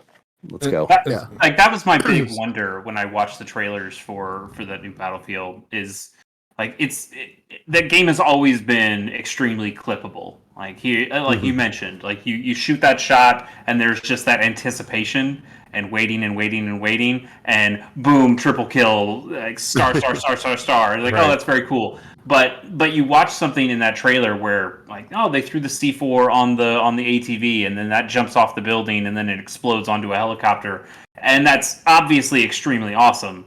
But how organic is that actually in the game? Very organic. I mean, because those maps are huge, but also if it's 128 players, you're probably just naturally going to start running into people because there's just so many goddamn people on the field. Massive. Yeah, and they're also doing something cool. So they have right when the game came out, one of the huge questions that they addressed initially is, okay, great. Well, what happens when you get this lobby? And one of the big problems with Battlefield 4 is you'd hop into a Conquest map and there's 4 people in the lobby. So they're actually, no matter what, every lobby is going to have 128 players in it because the bots are going to be the bots are going to fill every match. So if there's only 90 players available for this particular lobby that you hopped into, the rest of them are there. And then the bots, they're doing something similar to, at least the way I understand it is, they're doing something similar to how Forza imprints actual player data onto the cars you're racing to the bots. Drivatars, please. Yeah, Drivatars. You got to transfer your Drivatar. Which with the cars I'm okay with, but to think about the fact that soldiers are being programmed in that way in a game in this magnitude and other ramifications in other areas of existence is like, but anyway, I like that. Yeah, it's nice to know that you're going to hop into this game that has the potential for 128 players, and it's kind of the Titanfall approach, right? Where, which I always enjoyed. Even if you were, it was a 3-versus-3 match, there was always bots in a Titanfall match to fill that. And then there was the NPCs running around those maps as well. But yeah, of all the games this year that I'm really excited that they decided to abandon. Not that Battlefield ever had bad campaigns; their campaigns were always great. But I love that they're putting the extra time and focus and attention into not having to split the team to dedicate a resource to story planning and art design and, making these sweeping epic moments, and everything is focused around their bread and butter of DICE's multiplayer experience, because I think DICE does a great job with the Battlefield games in every way. Anyway. But they should also make another Bad Company. Yeah. I think they are making another Bad Company, aren't they? Are they? I thought they were. Has that officially been announced? I thought there was. So, Bobby, the last thing I was going to say on the negativity around Warzone is it kind of comes down to twofold. Because they don't have an anti-cheat, you now have these content creators on YouTube that are making videos about high-profile content creators saying that they're cheating or hacking, using wall hacks, aimbots, all this kind of stuff. And periodically they'll find it. But then you have these guys that are now going to great lengths to vindicate themselves when they're being in what seems falsely accused. So that's one aspect that's kind of bringing a huge cloud of negativity. And then you have another streamer that I watch that he's just been blackballed from Twitch, from tournaments, and Why? There's been... the Twitch is unknown. I'm sure there's some sort of legal NDA type thing, however they split. Yeah. Hey, he's at the top of the mountain and he's only halfway up. And the other aspect of that is why is he getting blackballed from all these tournaments? So some of and this is a bigger issue, I think, for he's too dominant. The community is Slick Daddy, is you're getting these creators that are locked into, you can only stream on YouTube, Twitch, Facebook, but then these tournament organizers are saying you have to stream on Twitch or you have to stream on Facebook. So now you're limiting the content creators you can bring over, just because, like, it's not going to, in my mind at least, it's not going to help. You either have your people on one of those platforms because you have people on there that are watching, or you don't. Like, maybe Facebook would be one that would gain from that, but if you can't bring all the Twitch people because they have to stream on Twitch, then you've not really gained anything in my mind. So it's just something, it's the intricacies of a whole new kind of media model and Look, all I can say is about the doc is everybody's just jealous. I mean, the guy's a physical specimen. He's the top of the game. He's, in all seriousness, that book is absolutely one of the most hysterical things I've read all year. Absolutely. The whole book is just, it's not like the Guy Beam story of how he became Doc. It's literally he's in character the entire writing of the book, talking about how it's so. I'll get a copy for Chase. It's so funny. I think that is really interesting. Sorry, Bobby. You're good. I want to kind of touch on this point. Is talking about that media landscape that we're in, or the platform landscape that we're in. We're streaming stuff on Twitch. We put this stuff on YouTube later. We put this out as a podcast that goes out, and you start to get these different deals that are done in the background. Like, I'm sure when one of those tournament organizers says, well, you need to be on Twitch, maybe that's because Twitch is kicking something back to them, or maybe that's the whole point, is that we're trying to grow this audience here. You don't want to give your audience to something else. You think about the way Sony is saying, well, if you buy your V-Bucks from Fortnite on here, right, you can't use them on PC because that's the money that we want. What are you doing? And now Sony's begging more studios to integrate cross-plat. Sony's in a bad spot. Yeah, and even just the way I think about television media stuff too. Like, do I want to get Disney Plus? No. Do I want to watch Loki? Well, also no. But if I was a person who wanted to watch Loki, like, that's what I got to do. Okay. I'm sure it is. It was so good. It was, of all the Marvel shows on Disney Plus, it's by far my favorite. I just can't do any more superheroes. I'm so tired. I'm so extremely tired. But hundreds of robots, no problem. But the point is, absolutely, yeah, just more Gundam, please. But the problem is, like, I have a Netflix account for these things, and I've got this account for those things, and is there a way I can just aggregate those things? Hell no, because what I've made is cable now, and like, cable is what we all wanted to get away from, but now we just have a bunch of different smaller cables that we're dealing with. We're just in such a weird place when it comes to all of these things that are platform holders. You see this in every industry, right? And Smurf can, not to get too, corporate-y here, but we watched this in this, and I do this professionally as well. Like, the company I work for, the team that I run, we do online video and online events and webcasts and stuff like that. And you watched it as the CRM became a thing. There was this massive proliferation of companies, and then it consolidated to now there's Salesforce and Sugar and some other Oracle CRM and stuff like that have now. And then the same thing happened in the marketing, the MarTech stack, right? You had all of these marketing automation platforms after CRM. There was hundreds of companies, and then all of a sudden it's Eloqua, Marketo, and some other smaller players, and then you saw that in the business process management space, tons and tons of players, and you're starting to see this in my industry now as a result of COVID. There's hundreds of companies now that claim they can do online events, and there's mergers and acquisitions happening every day as these larger entities like the one I work for are just gobbling up these new cool swift technologies, and I think that's where we are.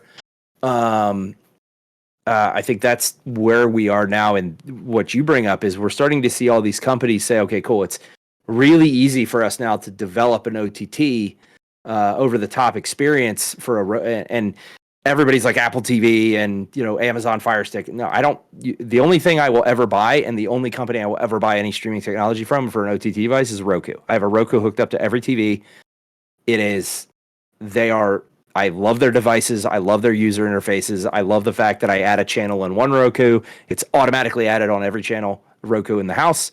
We've got, as of 2 weeks ago, AT&T really fucking pissed me off. And I immediately disconnected DirecTV when they tried to charge me to come read after a storm. They wanted to charge me $100 to put my satellite back in. I was like, that's it. I'm done. Yeah. It's weird, and there's also this worry that anything that you do like could be bought up by somebody else tomorrow. Like, you're talking about Roku. It's like, who knows? Microsoft could come in and go like, we'll pay you $1 billion. We'll take Roku now. I mean, we're on Discord right now as we're doing this call. Like, Microsoft was talking to Discord there for a bit, and we were all really scared. Like, oh shit, is this going to be Mixer again? Is this going to be Skype again? Are you going to just kill this platform that we like? Right. We're just in this very weird place where there's so much specificity and diversity, but then you also have places that are trying to become everything. Like Netflix, we're not doing news tonight exactly, but Netflix just announced today, like, oh yeah, we're gonna have a video game service. I'm like, Another fucking service? Am I gonna have this on Luna and Epic Games and Steam and Google? Nobody remembers Google. It doesn't matter. But like all of these fucking services are out there. Yeah, it's a lot. I think the one plus side to this now is you look at, and all of the major like networks, right, are now scrambling to try and figure out, well, where the fuck did we go wrong? Because if you looked at the Emmy nominations that came out today, right, HBO Max, Netflix, and Disney Plus ran away with it. Mm-hmm. I mean, you're not even like network television's not even in the mix if you think about just the sheer number of nominations. I mean, shit. Don Cheadle, which he put out a tweet, he got nominated for something in Falcon Winter Soldier, and he was literally in that show for 2 minutes. And he put out a tweet like, "Thanks." I don't know. Yeah, 98 seconds. Thank you, Skiwi. And his tweet was like after the nomination came out, he's like, it literally was like, "Thanks, guys. I don't know why, but we're just gonna go with it." Okay. Well, and what was the one they with Bautista, that Zombie Land? No, Army of the Dead. Yeah, Army of the Dead. Where the studio, where they came back and they regretted. Not a fan. You didn't like it? No. I have a big problem with Netflix movies in general. I think that Netflix does a really good job in their first 2 acts in every movie that they do, and then the third act just goes completely to shit. They're like it. This is a really crude analogy, but they're like a guy who goes out and drinks too much and just can't finish the night. Yeah, the kissing game really fell apart in the third act. Yeah, the kissing game's another great example. Every Netflix original, the one that I always point to was Power with Jamie Foxx. The first 2 acts of that movie were awesome. It was such a cool original concept, and then it was like, well, what? Marriage Story literally falls apart in the third act. Like it's, I mean, it's supposed to, but figuratively, and no, it was fine. Yeah, I mean, we've talked about platforms, and like we could get on, like if we started to talk about algorithms, I'm sure we could have a lot of fun there. But maybe it's time to end this podcast. Is that where you're going, Bobby? Yeah, I think so. We're no longer the casual hour. We're officially the casual hours tonight. Look, casual days. Casual days. We have a new day. We have traveled time and place. This was a little bit different than what we normally do. Like we had some great guests on with us tonight. Let me get us into the right screen to start saying bye to everybody here. First of all, I just want to say thank you to Smurf and Glass for being here with us tonight.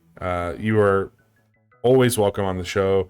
We love your support. We appreciate your belief in what we're doing and all the help that you've done behind the scenes to make this show a stream. And that was, not an easy task in itself. Johnny, we were happy to give him time off the show. We would give him more time off the show if we could. But Johnny is in Florida doing his best life possible there. But he's going to worm his way back into the show. Yeah, he'll be back some way, shape, or form. I thought for sure you guys were going to show him in a polo with a pop collar, and he was going to have a mic on the beach, like interviewing somebody. Still time.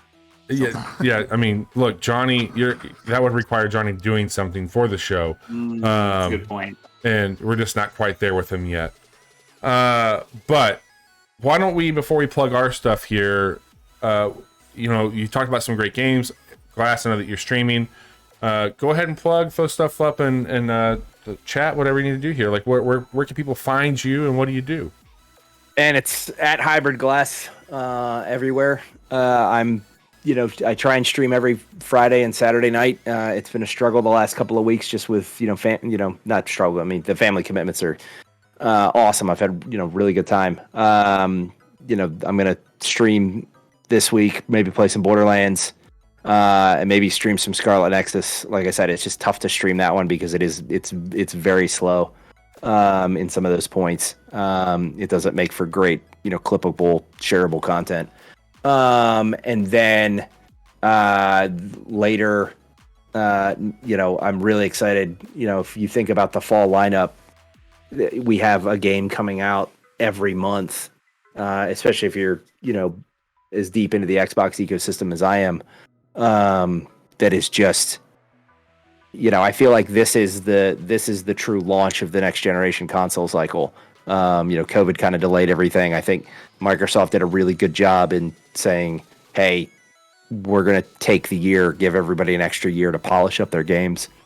We've got the Ascent coming out, which I know, Bobby, you and I have talked about a lot. That game just screams for me to play it because it's a cyberpunk-based Diablo. 10 days out now?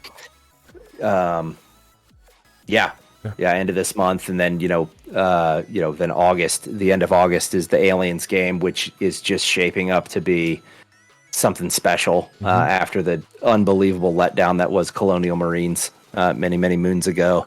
And then I can't remember what's in September, and then October is Battlefield, which I've already taken the days off of work for that because I've bought the version that gives me a couple days early access. Cool. And then it's Halo, and then it's nonstop. It's nonstop. Definitely nonstop. Yeah, I do that, and then guesting on stuff like this, and then I'm working with another good buddy of mine who's a veteran, Kawa, on his stream and his content for his personal stream, and then his consulting group, and then also the web store that he runs. They're going to start a stream up as well, so I'm doing all the graphics for them. Awesome, man. And doing a lot of stuff over there. So very cool. Well, again, thank you for being here, and thanks for all the support. It's great to finally get you on the show with us here. Loved it. Smurf. Yeah. Where can people find you? Pleasure. What are you up to? At Real Dirty Smurf everywhere as well. What have I am swamped with kid activities, so you may not catch me streaming as much right now. Looking forward to starting that back up, but definitely you'll catch me lurking in the Casual Hour and Hybrid Glass Discord and on their stream. So interact with me there when Battlefield comes out. I'm sure we'll be looking for extra squad mates to run with us. So Glass is one of the few, well, not one of the few, at least one of the few creators that I follow that spends a lot of time allowing viewers to drop in and drop out of games. So come hang out with us there. Other than that, I've just been busy working and played a couple new games. I'm looking forward to the games we talked about tonight. So For sure. Yeah. Thanks for having me, man. It was a blast. Thanks for all the advice and friendship and just hanging out and being part of our community. You're welcome anytime, man. Thank you so much for being here. Thank you. Chase, my friend, the gamer on the go. What are you playing? What's new? We did the what you've been playing. No. What are you going to be playing with me? Because I'm ready to go. Oh, did you finish? Okay, well, I guess we got to record a new episode of Gamers on the Go here real soon. Looking forward to doing that. Cool. Yeah, I wanted to be dramatic and then let you know tonight in front of all of our friends. I finally played the game you asked me to play. I'm done with it. Thank God. It only took you a couple months. Too long. Yeah. But yeah, that's great. So gamersonthego.com is where you can find that stuff. That is my handheld video game podcast. And Bobby will be on the next episode, which we'll record sometime soon. That's awesome. I also have been recording myself playing Super Robot Wars X and been having a good time playing that. You can find that at ChasyK Plays on Twitter, and then YouTube, just search for ChasyK Plays, and I think you'll probably find it there. That's been really fun. I actually recorded another episode tonight, so I'm like a month and a half ahead now on all that stuff. Oh, yeah.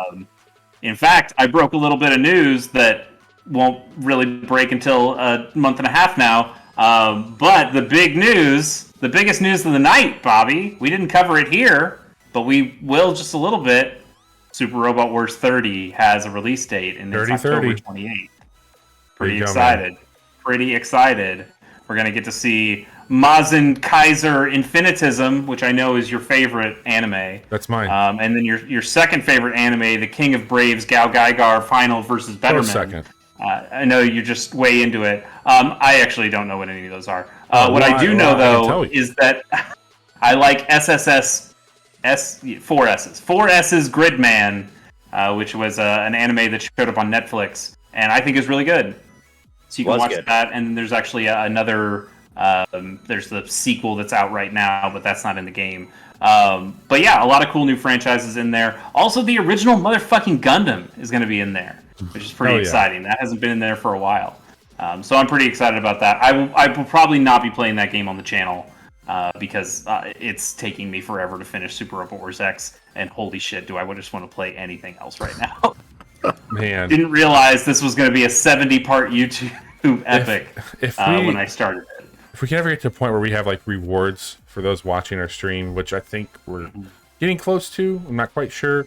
One of the cash-ins is where you will get to pick any anime, and I will have to describe that anime to you.